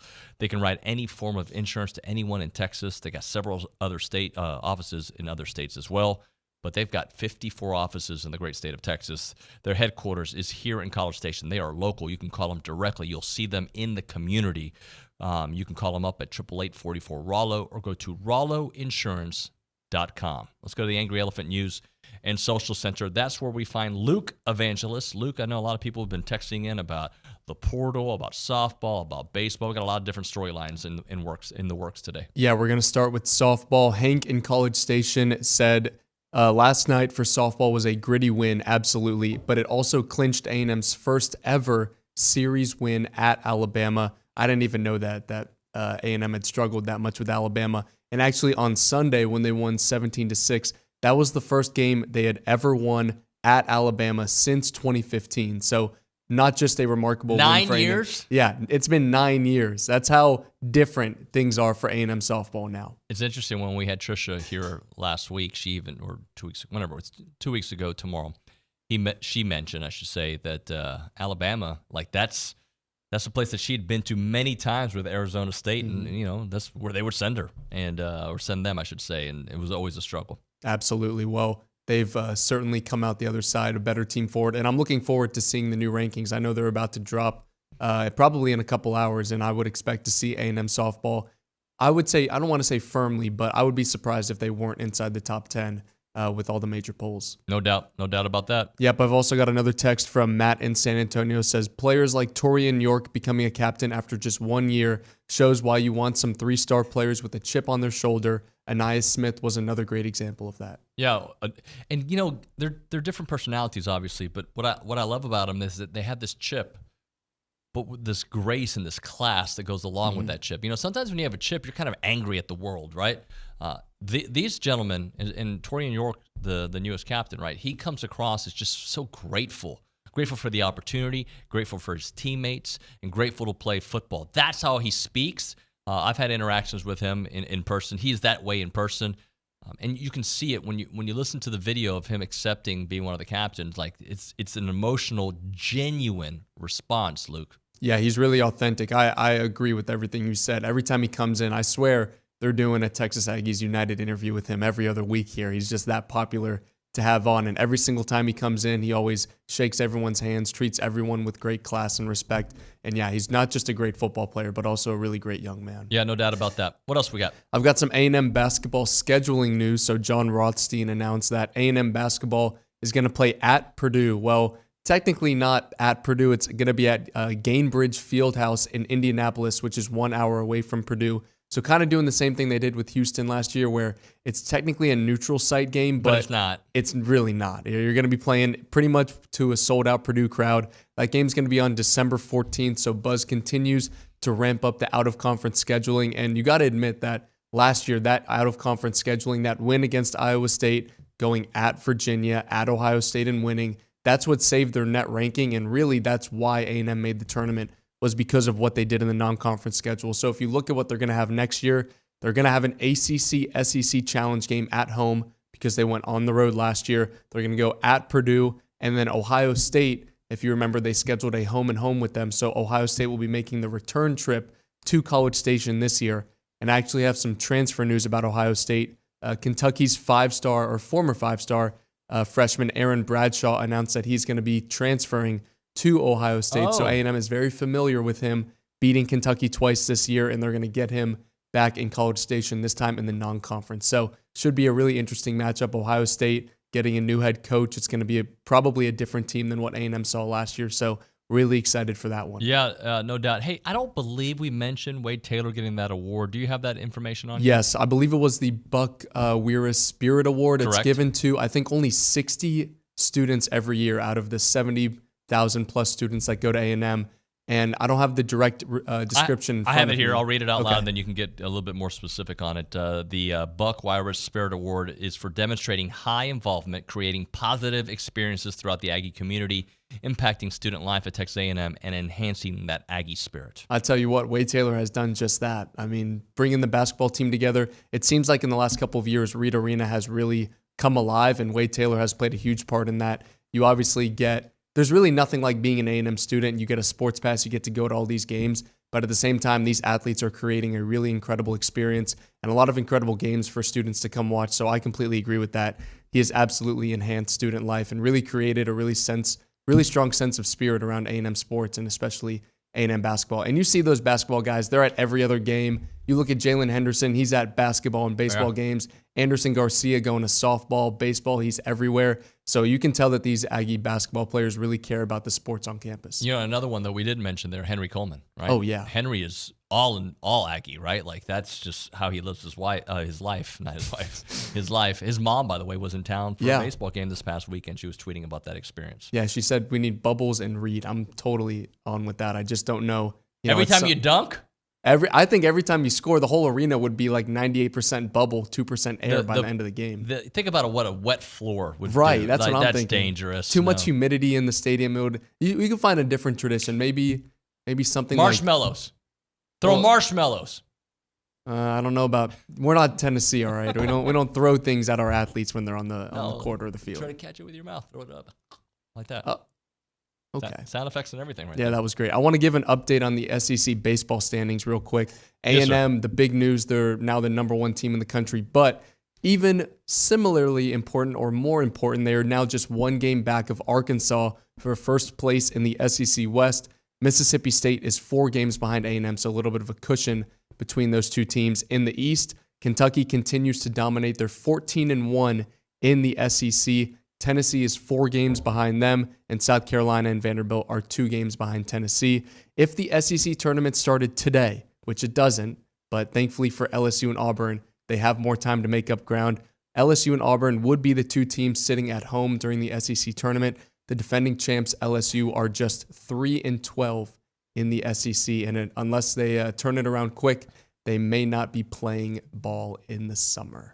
Excellent stuff, Luke. Thank you very much, buddy. Thank you. We'll hit a break. When we come back here on TexAgs Radio, Mark Weaver is going to join us on the program. We'll chit-chat with him about women's tennis and some big news, not only on the courts, but also of a new athlete or a former athlete returning to the program. We'll talk about that and much, much more. Right now, it's Troubadour Festival time at Texas Barbecue and Music Experience, returning to Aggie Park on Saturday, May the 18th. And this year's event is bigger and better. It's going to be awesome, guys. Troubadour Festival is bringing together 35 of the best barbecue joints in Texas for you to indulge in unlimited samples of their incredible smoke creations. And you cannot forget about the music, because the music's going to be fire out there. Country music on 2 stages all day, including this year's headliner, country music icon Travis Tritt. He's going to be joined by country music legend Pat Green, as well as William Clark Green and the Red Clay Strays. I was listening to them this weekend. Phenomenal. And then you got the Cameron Sackey Band and much, much more. You want to experience the barbecue? Sure, you can do that. You want to hear the concert? Sure, you can do that. You want to do both or one or the others? You can buy all those kind of tickets on sale at troubadourfestival.com. That is troubadourfestival.com. Go get your tickets right now. We'll see you at Aggie Park on Saturday, May the 18th.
This is all love for Mark Weaver, by the way. Obi loves to call him the Dream Weaver. TexAgs Radio, presented by David Gardner's Jewelers Rollo Insurance Studio. Aggie women's tennis claimed back-to-back championships, or SEC regular championship, 2022, 23, and most recently, obviously, 2024, splitting this year's title with Georgia. And by the way, they're going to go to Athens this weekend for the SEC tournament. Our guest here on TexAgs Radio is their head coach, Mark Weaver. Coach Weaver, good morning. How are you, sir? Good morning. How are you doing? Appreciate you playing my song there. Yeah, that's your jam, right? That's my jam. Good old Gary Rice. I love it. Hey, so go ahead. I'm sorry. No, you good? Can you hear me okay? I got my AirPods in, and we're about to get to the Houston airport. You can hear me good? Yeah, you sound great. You sound awesome. So okay. I imagine each SEC title has a special place for you, right? Like children, they all have a special place. You can't compare them. But what is this most recent one, considering some of the adversity you have faced this year, some new faces, and being able to do it for a third straight year? What does it mean? Yeah, everyone kind of takes on their own story. When we did it back in 22, just kind of a lot of excitement. It's the first time we've done it, I guess since it's 2013 season. So when we got it that 3 years back, just a lot of excitement, and of course we were on the roll then and swept the season, and we kind of knew it was going to happen in a way. And then I guess it was kind of a similar feel last year as well. And then but this season kind of took on a different feeling, and in some ways I like this one more. We had a really, really rough start to the season. We scheduled very aggressively, and we lost a ton of heartbreakers on the road against the best teams in the nation. A lot of them were at the national indoors, and just seemed like any type of bad luck went our way, and we just kind of decided to put our heads down and just kind of create our own luck, I guess you could say. And we just really, really have improved a lot throughout the season, just based by hard work. So we've really closed out the SEC season on a roll there, and playing our best tennis at the right time of the year. Yeah, I want to follow that up, too, because it feels like over the last, 4 to 6 weeks, let's say, that you pushed the button and things started clicking, like things changed. What do you think changed? Yeah, I think we just kind of, we were just striving for the title. We just, I think it's been one of those things we could easily kind of feel sorry for ourselves, and nothing was going to go our way. And, I feel like our team culture kind of really clicked several weeks back, maybe 6-8 weeks back, and we just kind of said that this isn't good enough. This isn't what we want. We knew we were playing the best teams, and they were all coming down the wire, and we just kind of had a meeting in the locker room and said we're better than this, we're bigger than this, we want more, and we're going to get the job done. And I think we played really good tennis all season.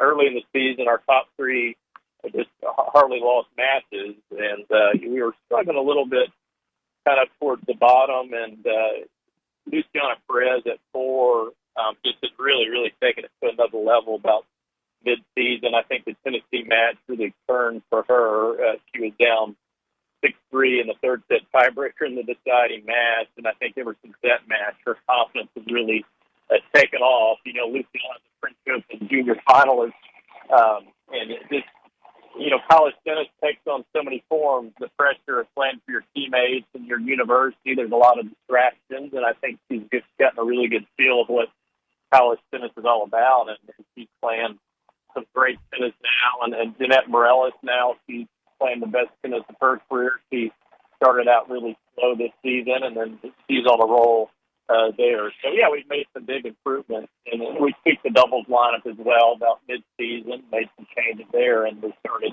winning that important doubles point a lot more. Talking to Mark Weaver here on TexAgs Radio. Let's talk Mary Stoyana reaching 100 career wins in less than 3 seasons at Texas A&M. How good has she been for you all this season? Yeah, Mary's just the real deal in every way. She's been ranked number 1 in the nation all season, and that just gives us so much confidence all throughout our lineup. They're also her and the experts for the number 4 doubles team in the nation. So when you can put out the number one player in the nation and singles and the fourth player in the nation and the numbers, that's really a lot of confidence for our group, and it's kind of intimidating for the other teams as well. And Mary does it by all the hard work and doing all the right things. She's such a leader for us. So yeah, we wouldn't be doing what we're doing without Mary throughout, for sure. Talking to Mark Weaver here on TexAgs Radio. So you get the double bye in the SEC tournament, which is a nice thing for the bodies, but are you more of a coach that wants to play with rhythm and not allow other teams to get rhythm, or do you all need a little bit of a break?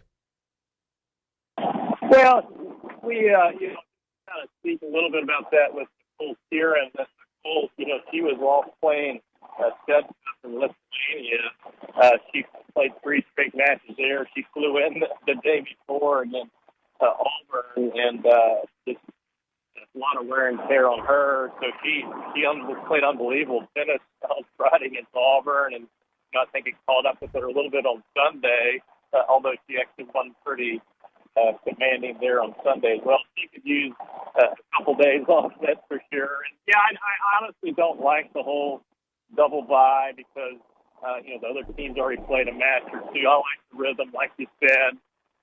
But the great news, our tennis fans out there know Carson Brandstein is rejoining our team.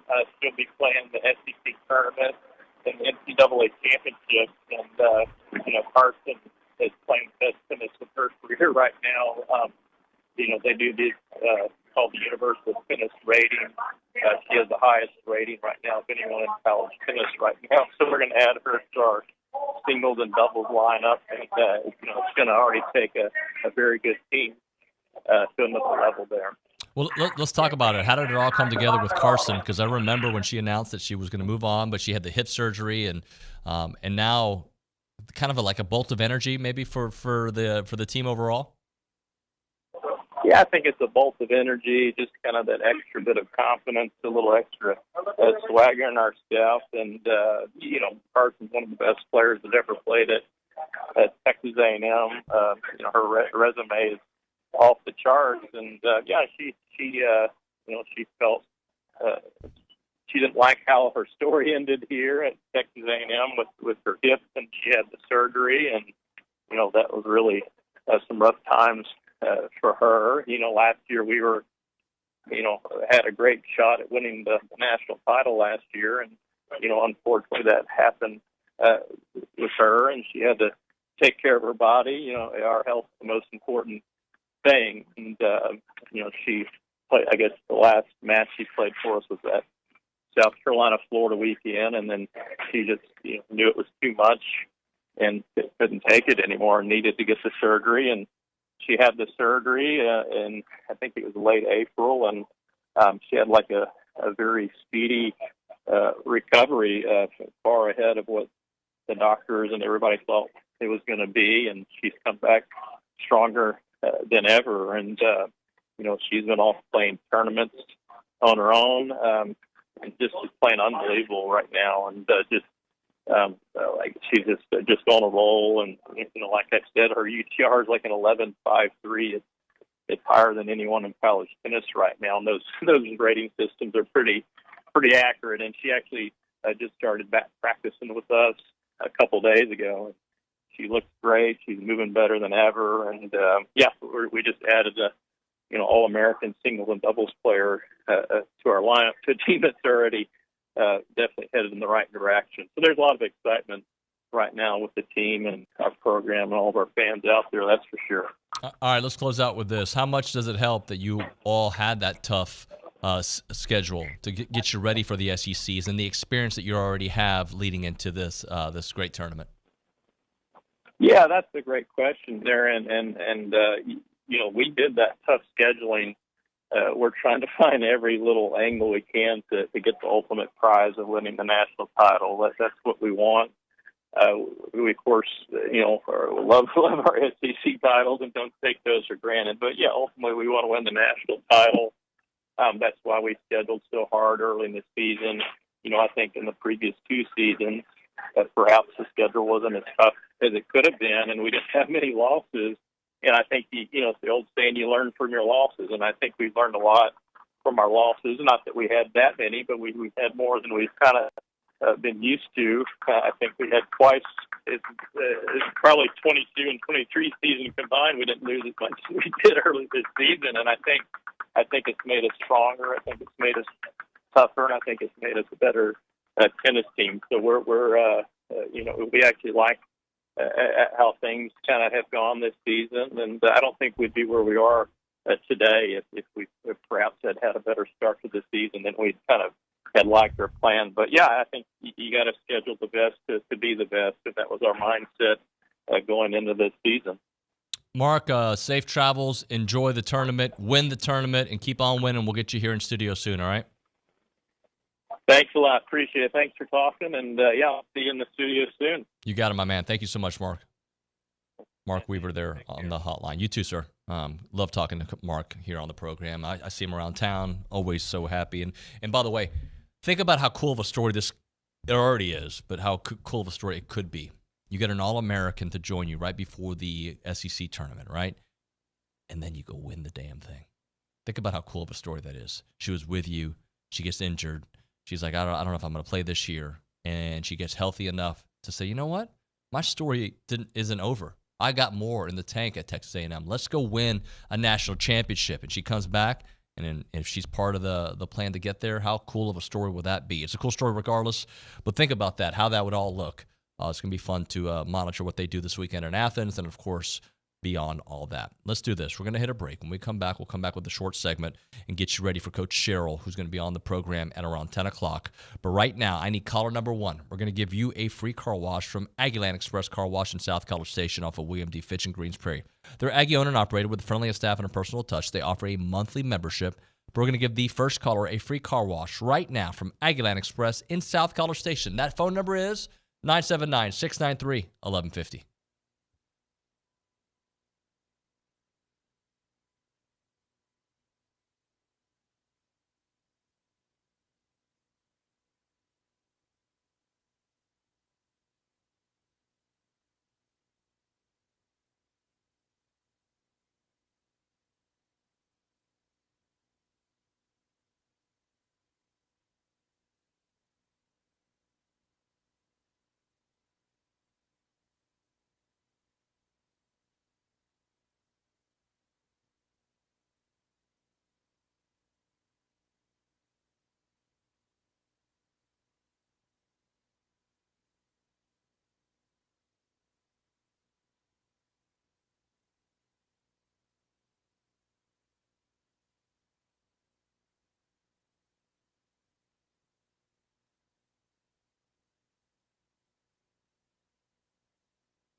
Welcome back in. Whoa, wow. Welcome back in. Welcome back into the program, TexAgs Radio, presented by David Gardner's Jewelers, Rollo Insurance Studio. If you're not following Tommy Moffitt on Twitter, you're missing out. Luke, do you follow him on Twitter? I do not, but I keep up. All right, well, good. Well, the algorithm sometimes will make you feel like you're following somebody, and then you're not. Yeah. Every day he puts stuff out there. Today it's about strength training, not just being for linemen. He goes through the power clean yesterday. He goes through just the Moffitt method. Like, if you're not following him, he'll motivate you, he'll inspire you, and you kind of get a feel, like injury prevention, all these things he talks about. Every day he's tweeting out some new stuff, 2 or 3, 4 times a day. Really good information. If you're not following Tommy Moffitt, you're missing out. You got to kind of get a glimpse of what they're doing across the street. Luco, what do you have for us there at the Angry Elephant News and Social Center? Well, I just followed Tommy Moffitt on Twitter. And made you feel bad about it? Yeah, and I saw my dad is following him too, so I'm sure you and him have that in common. Of your dad's probably jacked. Actually, yeah, he is. He's in really good shape. Yeah, he's actually the same age as OB, but OB's probably not listening right now, but there's like a pretty big difference between how they walk up the stairs and, how fit they are at the moment. No shame to OB. Could your dad have done the gladiator? Oh, for sure. Yeah, he's a beast. Actually, funny, quick story. Yeah. We went to the Miami game at Miami this year. He had to catch his flight because me and all my friends were staying over, but he came just for the game, and his flight was like right after the game ended. So we had to run all the way from our seats at the stadium to our parked car like a mile away, and we did it in, I think, 8 minutes. And he was keeping up right with a bunch of college kids, so he could definitely do Glad Dash. Good stuff, man. All right, let's do this. Let's get you ready for the next hour. You familiar with Jackie Sherrill? Oh, yeah. All right. Well, he's going to be on the program. We'll talk to the legend, the Texas Sports Hall of Famer, Jackie Sherrill, freshly inducted into the Texas Sports Hall of Fame.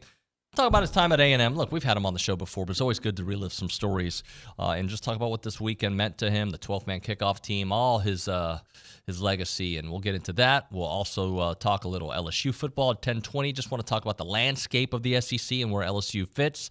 And then we'll talk to Mike Stulce, champion firearms, also gold medalist. Daughter is a jiu-jitsu star in the making. Young lady, too. She's doing great. So we'll talk about all that and much, much more. You're listening to TexAgs Radio, presented by David Gardner's Jewelers.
All right, we're back here on TexAgs Radio, presented by David Gardner's Jewelers Rollo Insurance Studio. Over the weekend, Jackie Sherrill was inducted into the Texas Sports Hall of Fame in Waco.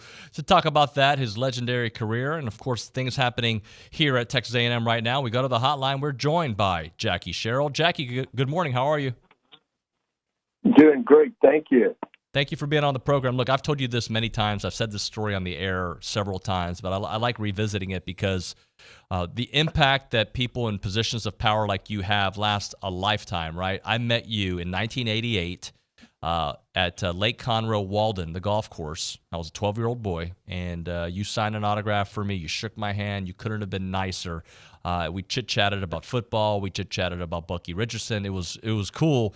And to this day, part of the reason I'm in sports is because of people like you and getting to be around that. So I always like to say that as we honor you and talk about you. Well, thank you. But I'm impressed if you were 12 on the golf course. Well, I wasn't playing. My dad was. I was just by there. We had a condo right there on the golf course back in the day. Yeah. Well, you still have it, I hope. Well, let's just say I'm avid in several things except golf, but it's okay. I appreciate the great game that it is. Let's talk about this past weekend in Waco. How was that experience for you, being around friends, family, and just being honored? Well, it was really exceptional. They did a great job, and I have to tip my hat. But, it's an honor to go in. The only downside, and I told Colt McCoy, I said, Colt, they put me in with all four Longhorns. I wish it had been a little more balanced. But anyway, I found out that Colt McCoy grew up wanting to play for A&M. And everything he had was Aggies. And when they let RC go, then Mac Brown came in, but I said, well, where was Franchione? I said, he didn't come knocking. He said, no, he just called me on the phone. He said, but Mac Brown had already changed my mind. But anyway, and especially going in with a good friend, Mike Leach. Mike, as we know, left us way too early. Talk to us a little bit about that relationship with Coach Leach and how you got to know him and just his personality. I think he kind of is one of those coaches that coached against A&M that we Aggies always respected, especially when he got to Mississippi State. Well, we had met a long time ago when he was in Valdosta State, and I knew each other. Then he went to Kentucky, and we competed against each other at Kentucky. And then from Kentucky, he went to Oklahoma, and then from Oklahoma to Texas Tech. And I was invited out to put on a kicking clinic for his coaches, in which I did. It was a 3-day. He took more notes, asked more questions, and when I finished, he actually walked. I was there talking to some of the other coaches, and he went to his office and put the film on and was watching the video and reading his notes again. But all those years, when we personally were talking to each other, it was never about football. I'd show up one day with Vans on, and the whole conversation for an hour were about Vans, where they came from. They originated out of California. I mean, he went on, and he never would talk football, other than if they had a football meeting. But everybody he met was different. And then when I was working for Fox, I asked him, he brings Tech to the Cotton Bowl, and I asked him if I could go and interview him. And sure enough, and the first question I asked him, I said, Mike, you're known as the mad scientist. And he just started laughing. But that whole conversation ended up interview not about football. He talked about everything else other than football. And, he had friends. He had a place in Florida where they had a name plate and a chair with his name on the back of it. Now, if you went with Mike, you may not come in till 3 or 4 o'clock in the morning. That's fantastic. Talking to Jackie Sherrill here on TexAgs Radio. What did it mean to have your former players there with you and your dear friend R.C. Slocum to be there in Waco and celebrate with you? Well, as I told, it really was special, and we had a lot. And, of course, R.C. was there.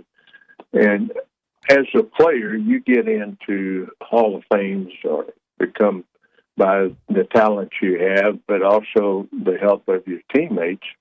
But as a coach, you get rewards, or you put in different Hall of Fames, or you put in different places simply because of your coaches and your players.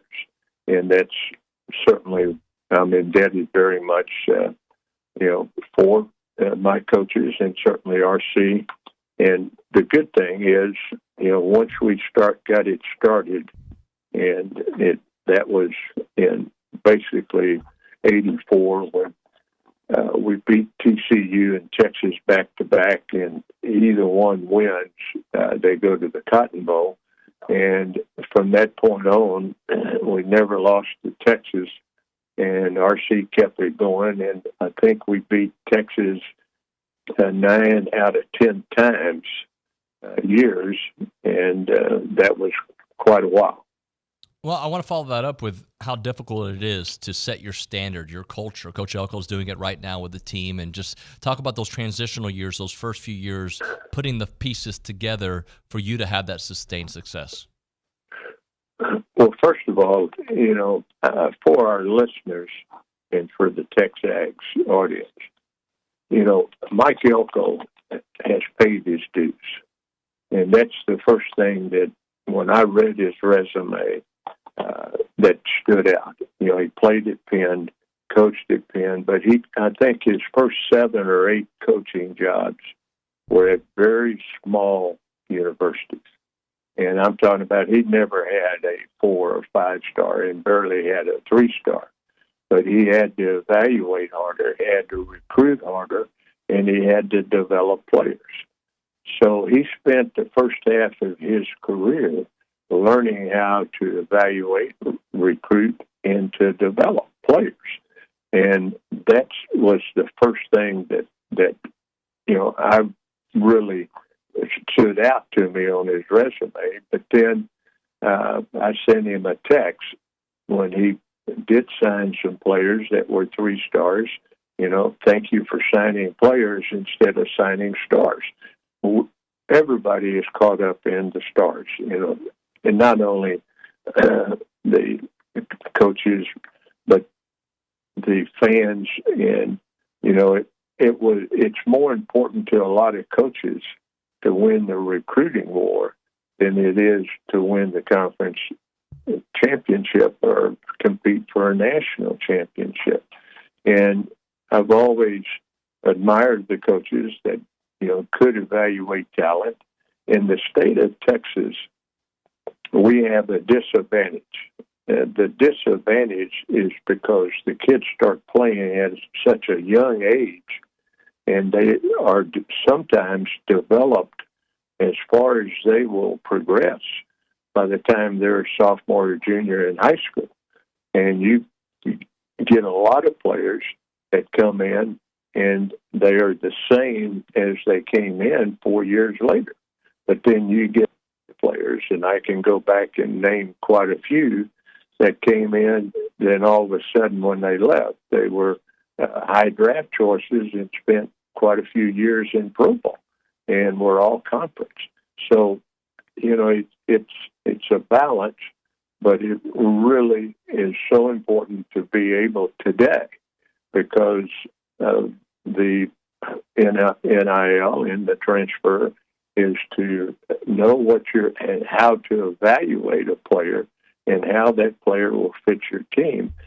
You have 85 scholarships, so you have to manage your roster in a way that 85 that you have in your mind, are on the field the best 85 you can get.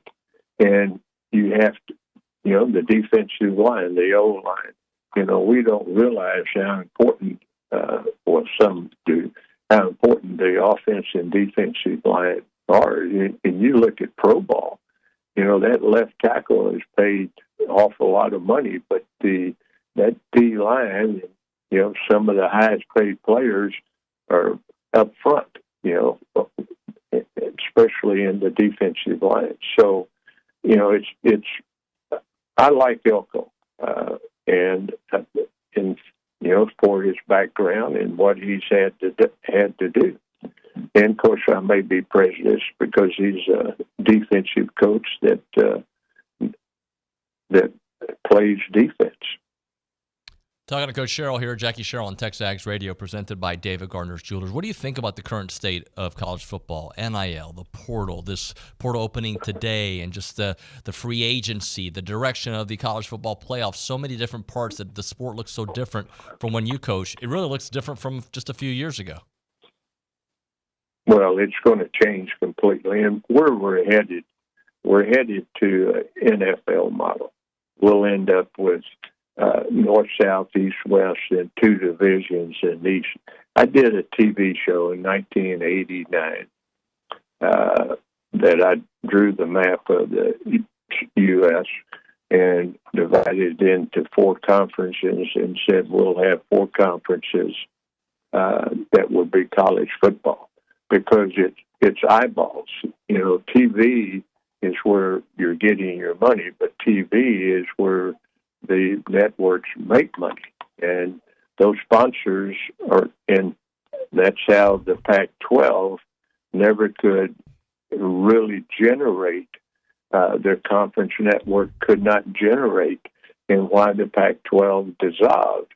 It was eyeball, because there was only 14 to 17, and I believe it was 14% of that whole footprint were college football fans. So when you only have 14%, that advertiser is not going to pour millions of dollars, only reaching 14% of the footprint. So that's why the Southeast has such an advantage, the SEC and then the Big Ten and then, the ACC in that order but the ACC, because again, the television network may not be together much longer, because you have Florida State and Clemson that are not very happy of what they're getting paid of being in the conference compared to the Big Ten and the SEC. Coach Sherrill, you got to spend some time at several big programs, but what separated Texas A&M from those, and why is it so special in your heart? Well, it's one, the school itself. The university was built on traditions that were very dear. And, I have a print at my office of the 1941 Texas A&M game. That whole, and I gave it to an elder gentleman that was won an award from A&M, and he pointed to where he was sitting, but that whole student body went to war. And no other university in the country did that. You had certainly Air Force or Army or West Point, but no other university went to war like Texas A&M and defended our rights in this country. But if you look at the traditions and what A&M stands for, you go back all the way to 1922. That's when the Puff Fund was established, and that's the land in West Texas that was given to Texas A&M. Texas got 2/3, A&M got 1/3. But there's only 3 universities in the U.S. that are in the top 10 endowment, and that's Texas, Texas A&M, and University of Washington. So, but if you go back when I first got there in '82, you're 40,000 students. You know, today you're the largest university in the country, 70,000. And then you look at, I mean, you can go to the law school, you can go to the med school, you can just go on and on. How Texas A&M put in, you know, the med school and how fast that grew to be recognized as one of the top in the country. But, you know, the SEC, A&M brought to the SEC a lot more than the SEC gave to Texas A&M. You know, they were the largest endowment. They were the largest enrollment. They also were a member of the AAU. And at one time, years ago, when you only had 2 universities, Vanderbilt and Florida, were an AAU member. And then you have Texas A&M. Now you'll have Texas and Missouri. So you have 5 in the SEC. But, you know, the Big Ten told Clemson and Florida State, unless you're a member of the AAU, we will not invite you. So it is a big deal in universities to be a member of the AAU. Talking to Jackie Sherrill here on TexAgs Radio. Jackie, let's talk about this particular football team. There's a lot of new pieces, a lot of new parts. Obviously, you spoke on the Coach Elko side of things. But overall, do you think that this could be a special year for the Aggs? I think we'll be better. You know, there were pieces to the puzzle last year. And, you know, you could go back and say if we hadn't lost our quarterback, but, you know, you have to have a backup quarterback. You know, we lost Kevin Murray, but we had another quarterback that was pretty good named Craig Stump. And, you know, Craig jumped in and helped us go back to the Cotton Bowl. So you have to have, you know, players and backup players. And that's so hard with the NIL and the transfer portal, thanks to the NCAA. But, you know, those today, it's hard to keep and manage your 85 roster. And, I mean, you have to spend a lot of time managing your roster, but you also have to spend a lot of time to make sure that defensive lineman that maybe have been a backup that's going to be your starter that has played a bunch is still there the following year. Coach Sherrill, I'm sure we'll talk about this as we get closer to that game against Texas, but just your thoughts on renewing that rivalry, playing it every year around Thanksgiving, and what it means to that rivalry, what it means to this institution, what it means to the future. Well, I've always said when it first dissolved that, you know, the state of Texas deserves that game. College football deserves that game because it has always been one of the top televised draw in college football. And, you know, when you go back and look, you know, A&M in Texas was the game to watch on Thanksgiving night. And that started, you know, ESPN's Thursday night Thanksgiving night games. That is Jackie Sherrill, the legend, the Hall of Famer, the Texas Sports Hall of Famer from this just past weekend. Coach Sherrill, we always love when you're on the program. Let's talk when the season starts and obviously as we get closer to that Texas game.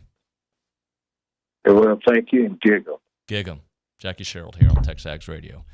I appreciate his time, as always, breaking it all down, his career and the state of the program. I hit the microphone like 3 times in the last 44 seconds. Apologies for that. All right, so what we'll do, we'll hit a break. We'll come back. I want to talk about LSU because I saw some comments from Brian Kelly that kind of caught my interest. And what it could mean for them and what it could mean for Texas A&M moving forward. Right now, though, Caldwell Country Chevrolet. You know where they're at, Highway 21 in Caldwell, online at caldwellcountrychevrolet.com. So inventory is a big deal, and they always have the top inventory, right? You want to go a place that you can get a selection of vehicles, find the right vehicle, the right timing, the right price, the right trade-in value, all that stuff. And typically, you start thinking, man, but I don't know, like, I don't want to spend. Look, when you're ready for a car, whatever that timeline is, I just want you to consider Caldwell Country Chevrolet. And there's two ways to consider it. You can go to the website, see the vehicles. All right? You're going to be intrigued. Then when you're really ready, go to the lot, test drive it. You're going to love the experience. You're going to love the people that are there. You're going to love the vehicles that they have. You're going to love the price that they give you, the trade-in value, and the customer service second to none. They help you out in so many different ways. Complimentary pickup for their service customers, and, of course, delivery. It's just such a great place to go. It's not a far drive either. We're talking about 15, 20 minutes there from the very edge of Bryan to the beginnings of Caldwell. Short conversation away, but you'll see the difference when you step on the lot and do business with the great people there at Caldwell Country Chevrolet. Highway 21 in Caldwell, online, caldwellcountrychevrolet.com.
All right, TexAgs Radio presented by David Gardner's Jewelers Rollo Insurance Studio.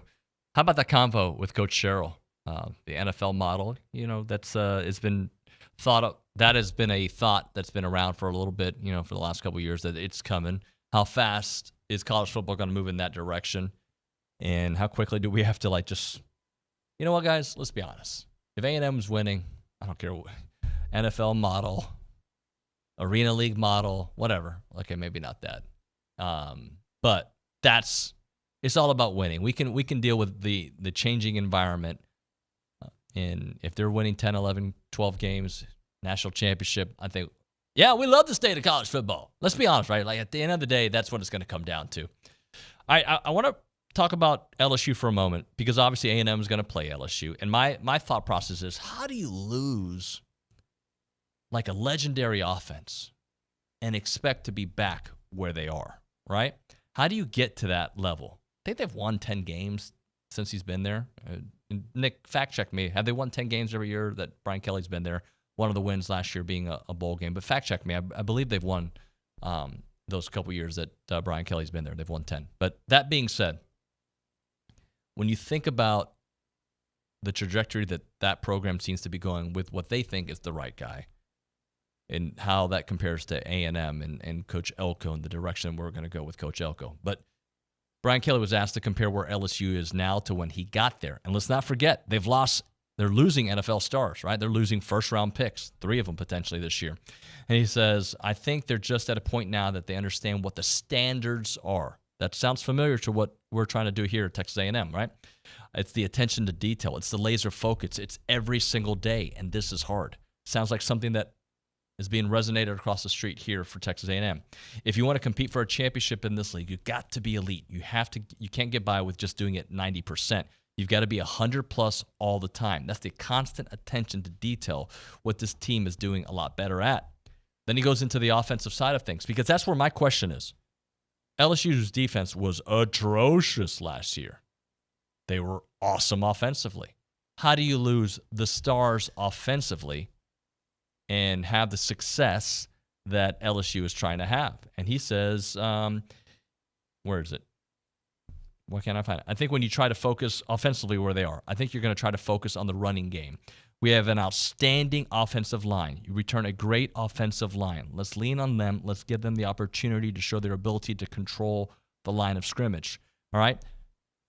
And that is, I don't want to call it a forgotten art in college football, but it's certainly something that we don't talk about, right? It's certainly something that we just do not it's all about the aerial attack. And I think what Coach Elko's bringing to Texas A&M is going to be a game plan offense with Coach Colin Klein, to where they are going to be able to morph into what they need. They're going to have a strong offensive line. That's going to be the core of their team. They're going to be able to run the ball.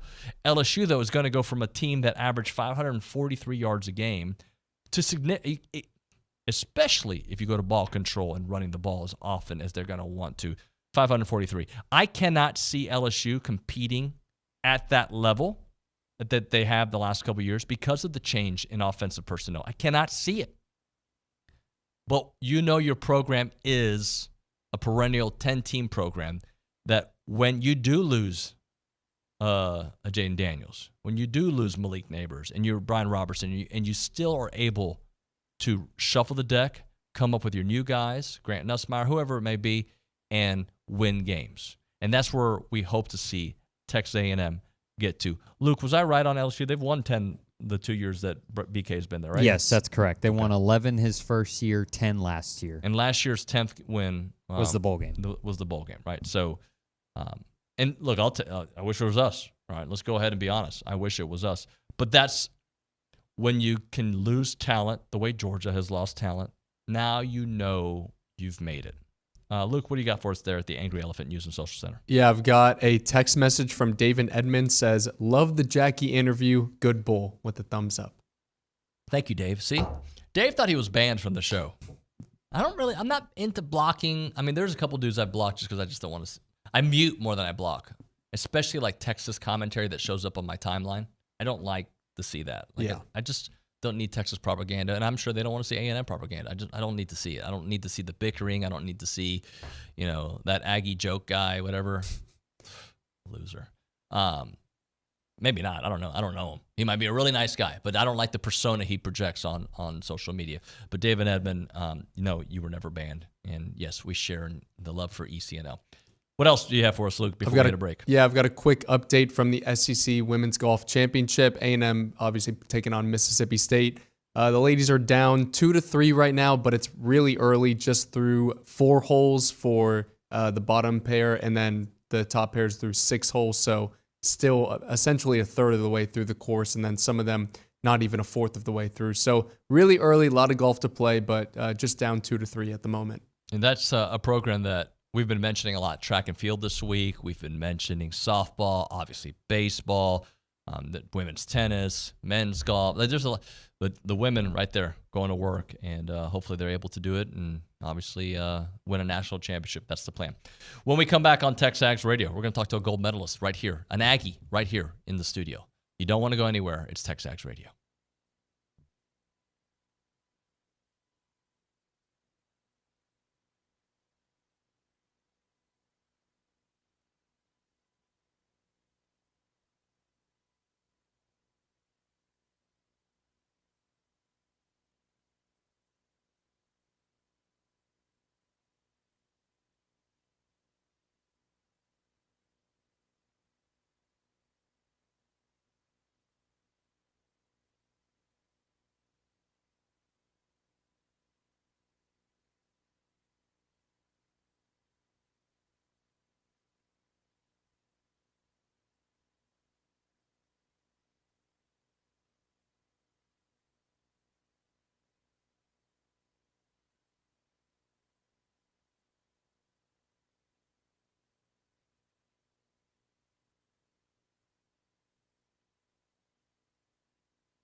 All right, welcome back to TexAgs Radio, presented by David Gardner's Jewelers here in the Rollo Insurance Studio. Our next guest was a gold medalist in the shot put at the 1992 Barcelona Olympics. He attended Texas A&M, was the NCAA shot put champion in 1988 and 89. He also won a gold at the World Cup in 1992 to 1993 World Cup Indoor Championships. You also might know him for his other job here in town, the Champion Firearms. He's here to talk about his daughter, Sophie, about his career, his life. Our next guest is Mike Stulce here on the program. Mike, welcome to the show. Thanks for having me. We were talking before the segment, love for firearms, the love for jiu-jitsu, the love for family, and you also used to be a frequent contributor on TexAgs.com. Oh, yeah, I love it. It's addicting. Yeah, isn't it? Especially Aggie football season, man. Every minute I'm on there. Yeah, I bet you are, yeah. It's and this new era is going to be fun. I want to start things off with Sophie, because Sophie and I share a love for jiu-jitsu. Mine started visually watching it years ago, but like not doing it until this past summer. How did Sophie get into it? You know, it was something that we wanted something self-defense, and I never even heard of jiu-jitsu until probably about 3 years ago. And then once we got her into it, she was hooked. You know, it was one of the things that we realized that it's something super rare, even though, you know, she does basketball, volleyball, track, soccer. It was something that was really unique and something that excited about. Yeah, no doubt. How old is she? She's 10. She's 10 years old. And wasn't she like number one in her age and weight class at one point? She was IBJJF, which is the, you know, they set the standard for jiu-jitsu worldwide. You know, they're the one who crown world champions, not for children, you know, but for world rankings, though, they still maintain it. And she was, for her birth year, she was ranked number one across the board, and not just in heavyweight, but in all the, you know, the weight divisions. It's so incredible. So I know Sophie would beat me, for the record, okay?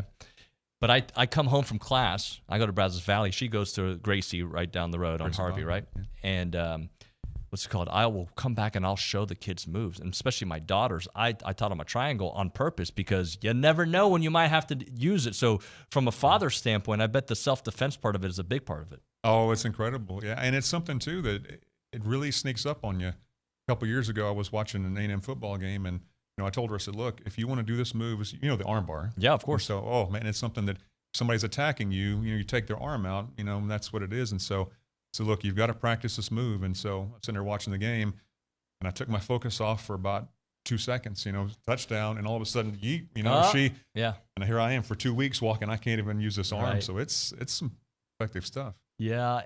Do you do it as well? I don't. Are you interested?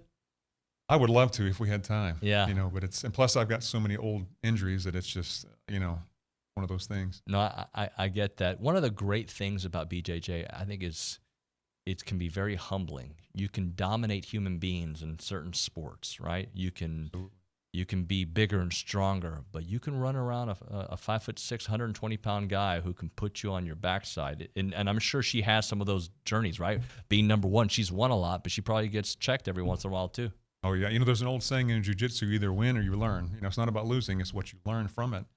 And, you know, she dominates pretty much any sport that she's gone through. She's been very blessed, very gifted. But when she came to jiu-jitsu, you know, that's the one thing is when you have somebody who's smaller, even weaker, and just totally schooling you on the mat. Right. Frustrating for her to begin with. But then again, it's about the struggle. You know, it's about learning how to overcome adversity. And that's what, you know, I love about the sport, because it's like, you know, when I was growing up as a kid, especially back in the 70s and 80s, you know, it was being tough. It was being mentally disciplined. And that's what they learn in jiu-jitsu. So it's great. Yeah, to me, it's about the process, right? Sure, we love the results, but the process, the falling in love with the journey, and that is something you can do in business, you can do in athletics, in so many different walks of life. Yeah, absolutely. Yeah, and she's been very blessed too to have some great instructors, you know. And there's Professor Milton over at Gracie Baja, and you know, and Coach Daniel, and they warned us up front. They said, "Hey, look, you know, we're a self-defense school. We're not a competition academy," and that's the one thing is they've taken her under the wing, and you know, and they taught her a lot of valuable lessons. You know, for example, last year she was at a competition, and you know, she was excited. She got out there and she won right off the bat. You know, pulling somebody directly in and then doing the arm bar right on her. Right. You know, and so it ended right there. So she jumped up, and you know, she was excited. And so my wife and I just, you know, we kind of swallowed it. It was like, that's not what we're about, you know. And so, and luckily the professor saw it, and he was actually officiating that day, and he came running over and he said, "Look, congratulations. Don't do that again. You know, this is something we're not about. We're humble. We don't do that. you wait till you get to the car to do that, and plus that girl's hurt. She's Right. crying, and you sit down and you say a little prayer for her, and then when you congratulate her at the end. And so, as a father, you can't walk over, and it's tough to say, look, take the wind out of her sails and say, hey, look, but that kind of guidance and that type of, and it's all across all jiu-jitsu, which is very, very, very impressive. I was going to say, that's the one thing I've learned is from the community, and it's all about class, right? Having respect and having class. It really is. And I think a lot of sports are like that, but, that's the one thing is jiu-jitsu is about, it's a kind of a fraternity, a family, if you will. And so, everybody shares a common bond. It's about the struggle. Let's transition to you, because you got a cool story. How did you end up at Texas A&M? I went to a small private high school, a Catholic high school in Houston called St. Pius. Yeah, oh, yeah. And we had one of our big heroes there was Gary Kubiak. Mm-hmm. So Gary. And anyway, I was being recruited by a lot of different colleges, and so my high school coach came up to me and says, "Look," he goes, "there's only one university you need to consider. That's A&M." So he actually brought me up here, showed me around, introduced me to everything, and I said, "Where do I sign?" It was all over at that point. So. Yeah. And how did you get into the shot put? How did that become your thing? Football injury. Okay.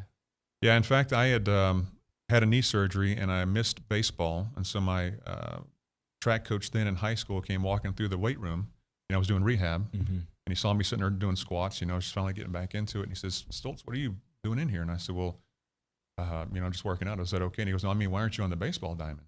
And I said, "Well, surgery, everything else." He says, "Welcome to the track team."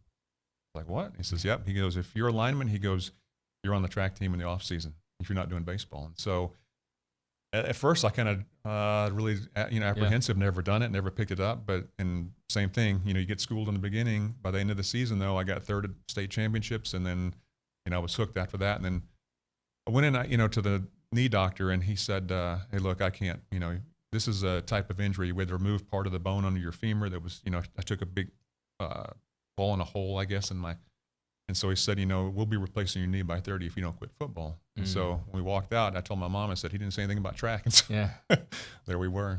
Isn't that incredible, though, like how your life changed and, like, you became great. You became the best. Like, and that wasn't necessarily a passion for you, but because you went through some adversity, you found a passion. You found a way to kind of live your sports dreams. I was very blessed. Ended up in a lucky spot. And, the thing is even when I got to A&M here, it wasn't a sure thing, but I was so lucky to be around Randy Matson, Randy Barnes, two of the biggest legends in track and field history. And so they took me under their wing and, did great things. When you got here, what kind of success were you expecting for yourself? I was wanting to do the best I could, but it was very intimidating when I got out to the track and I'm throwing there with Randy Barnes and I'm watching these things just fly. I'm like, whoa, I don't think I'm ever going to do this. And this guy had an unshakable faith in his ability. I mean, there was nothing he couldn't do. And that mental attitude, I thought, you know what? If he can do it, I can do it. It rubbed off on me. And so then I won NCAA championships my freshman year, and kind of went on from there. So it was, A&M was about greatness back then, and I guess it still is. But, it was awesome being here in those days. When did you think, man, I might end up going to the Olympics? Like, when did it become a reality? And tell me about when you got the phone call and when you started thinking, this might be me soon. It was my probably my junior year at A&M. After that, I threw to where at one point I was ranked. Obviously, didn't last long there, but early in the NCAA season, I was ranked number 1 in the world. Then, ended up number 4 that year. And I thought, you know what? Maybe this is not just such a long shot. Maybe I can actually do it. And so I, stuck with it, and just tried to get better and better every day. And the '92 Barcelona year came around, and I won U.S. Olympic trials. And so that, even though I wasn't, expecting it, but it was something that it was great. And then we went to Barcelona. It was, it was on. So. Let's talk about Barcelona, because I remember 84, I remember 88, but 92 has a special place in my heart because of the Dream Team, and it became a huge story. So talk about the buzz in Barcelona, and then obviously having those jokers out there and just the vibe. It was amazing. I mean, seeing Michael Jordan and Larry Bird and Magic Johnson, that was just one of those. In fact, it wasn't just the United States talking about that. I went to Spain to train because I'd actually met a guy that introduced me to a guy that owned a big gym in Spain. He says, hey, why don't you come over if you make the team, come over, live with me and my wife and train here so you can acclimate to the, you know. And I got there expecting, you know, to be overwhelmed, but Texas is hotter than Barcelona, Spain. Yeah. So anyway, I fit right in. But anyway, they were all talking about, you know, well, and even then, you know, Spain was offering big rewards for gold medals. And I said, okay, we're going to actually take that and drop it to the silver if they win in basketball because the dream team is just that good. So, you know, walking around, and, you know, there's 10,000 athletes in the Olympic Village. And so you're seeing all the best in the world, from tiny gymnasts to, you know, tall volleyball players to the basketball dream team. And it's just an amazing experience that you really can't describe. Yeah, and then winning gold. Oh, yeah. Knowing you're the best at your discipline in the world. How was that experience standing up there on the podium? It was amazing. It took a while to sink in, but, you know, the best thing about that is I was warned by the head, you know, coach for the Olympic team. He said, look, he goes, because my biggest, you know, adversary or competitor then was, you know, a Swiss guy that was great. You know, he was a great thrower. And they said the Swiss government had bought 15,000 seats right in the corner where the shot put was going to be. And I was like, oh boy, you know, so they're going to be loud.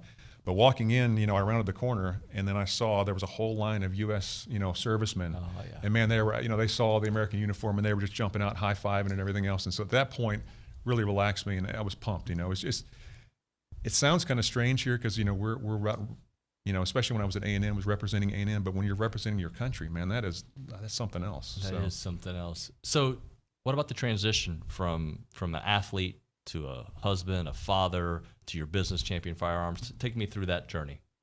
You know, probably the greatest thing I've ever done is be a father. I mean, you can relate to 100%. that.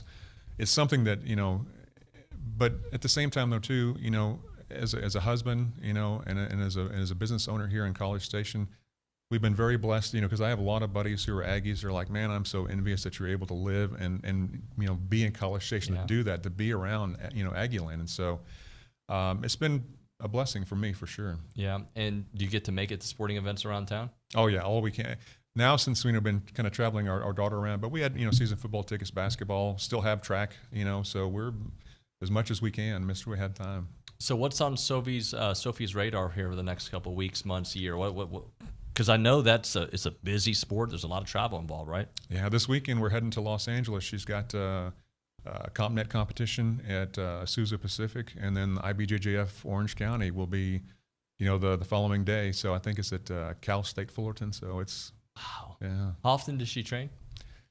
She has 8 a week. 8. You know, they can since she's made the competition team, they do 2 of those. Advanced training, they can do 2, and so then 4. You know, like basic self-defense, and so she goes to 8 practices a week. Does she love it? Oh, she loves it. Yeah, that's all she thinks and talks about, and she's, you know, but she's also too, she's a kid still, and it's kind of, you know, it's fun to see her, you know, progression into, and you know, the main thing is with children, you know, you don't care about medals or accomplishments or anything else. All you care about is how they're going to be in life, and that's the thing is, I think jiu-jitsu has been one of those invaluable, priceless teachers of that. You strike me as somebody who's very proud of her.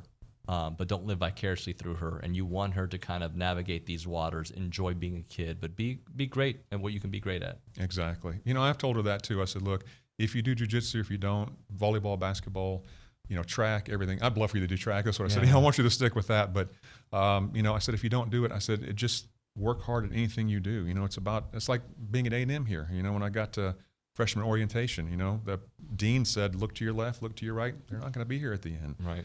And so it's about struggling and working hard. And we were in North Carolina this last year for a competition, you know, for the IBJJF out there. And so we were outside of a restaurant waiting, you know, and I was like, what's going on in this town, you know? Yeah. And so it was NASCAR, you know, and so there was just a ton of guys out there. And we didn't have our A&M gear on. We got, you know, the Gracie Baja stuff because she was just done and we were having, you know, rental car problems. And so my wife was on the phone, and so this group was out there. And strangely enough, they were actually doing play-by-play of the A&M Alabama game. Oh. And so anyway, I'm kind of listening in, you know, and so anyway, my wife's like, okay, now my address is College Station. They all stopped, you know, and they were like, are you Aggies? And I was like, well, yes, sir, we are. He says, oh, man, that's the greatest place. And this guy just kept raving on and on. I says, because I looked for, you know, Aggie rings, you can spot those things a mile away. And I said, well, you know, where'd you go to school? Ohio State.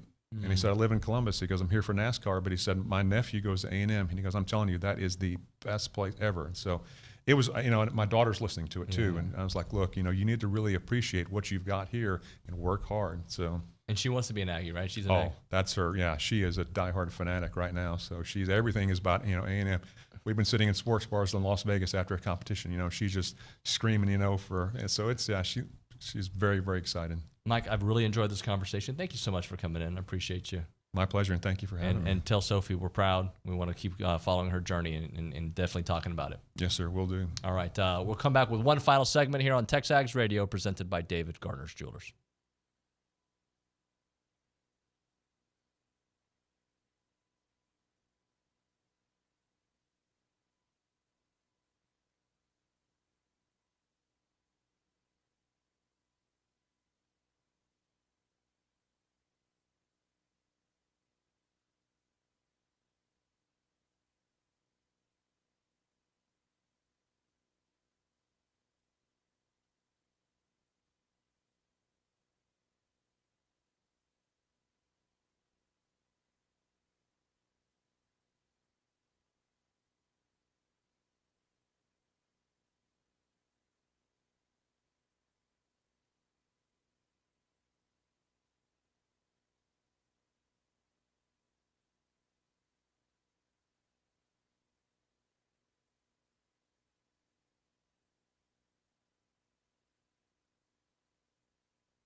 TexAgs Radio, presented by David Gardner's Jewelers, Rollo Insurance Studio. It is now time to end the day with Double Dave's. They're caller number 12 at 979-693-1150.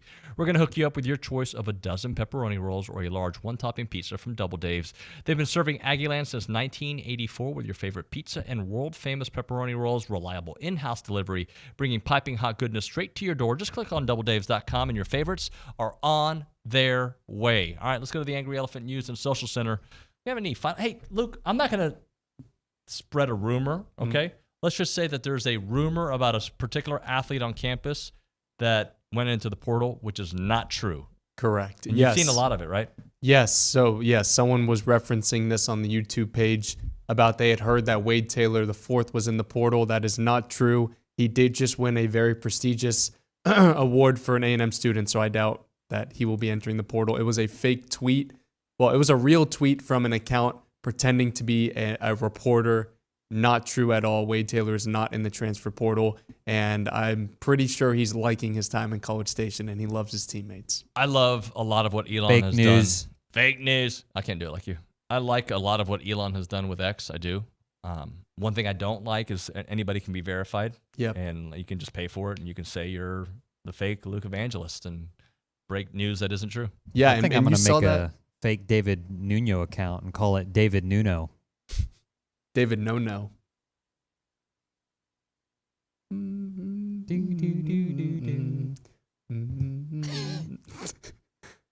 Carry the show, Luke. You got the rest. All right, guys. The remainder of Thank the you, 90 everyone, seconds. for watching. No, we got like a minute, bro. Oh, okay. a minute. What can you He provide can do some it. content?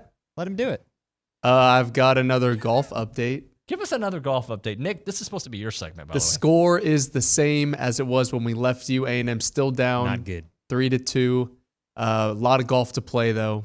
Still on the front nine, so let's go Aggies. Gig 'em. All right, so our thanks to Olin Buchanan, who's not really a guest. He's like Heather Locklear of Melrose Place. That doesn't make sense to the young audience.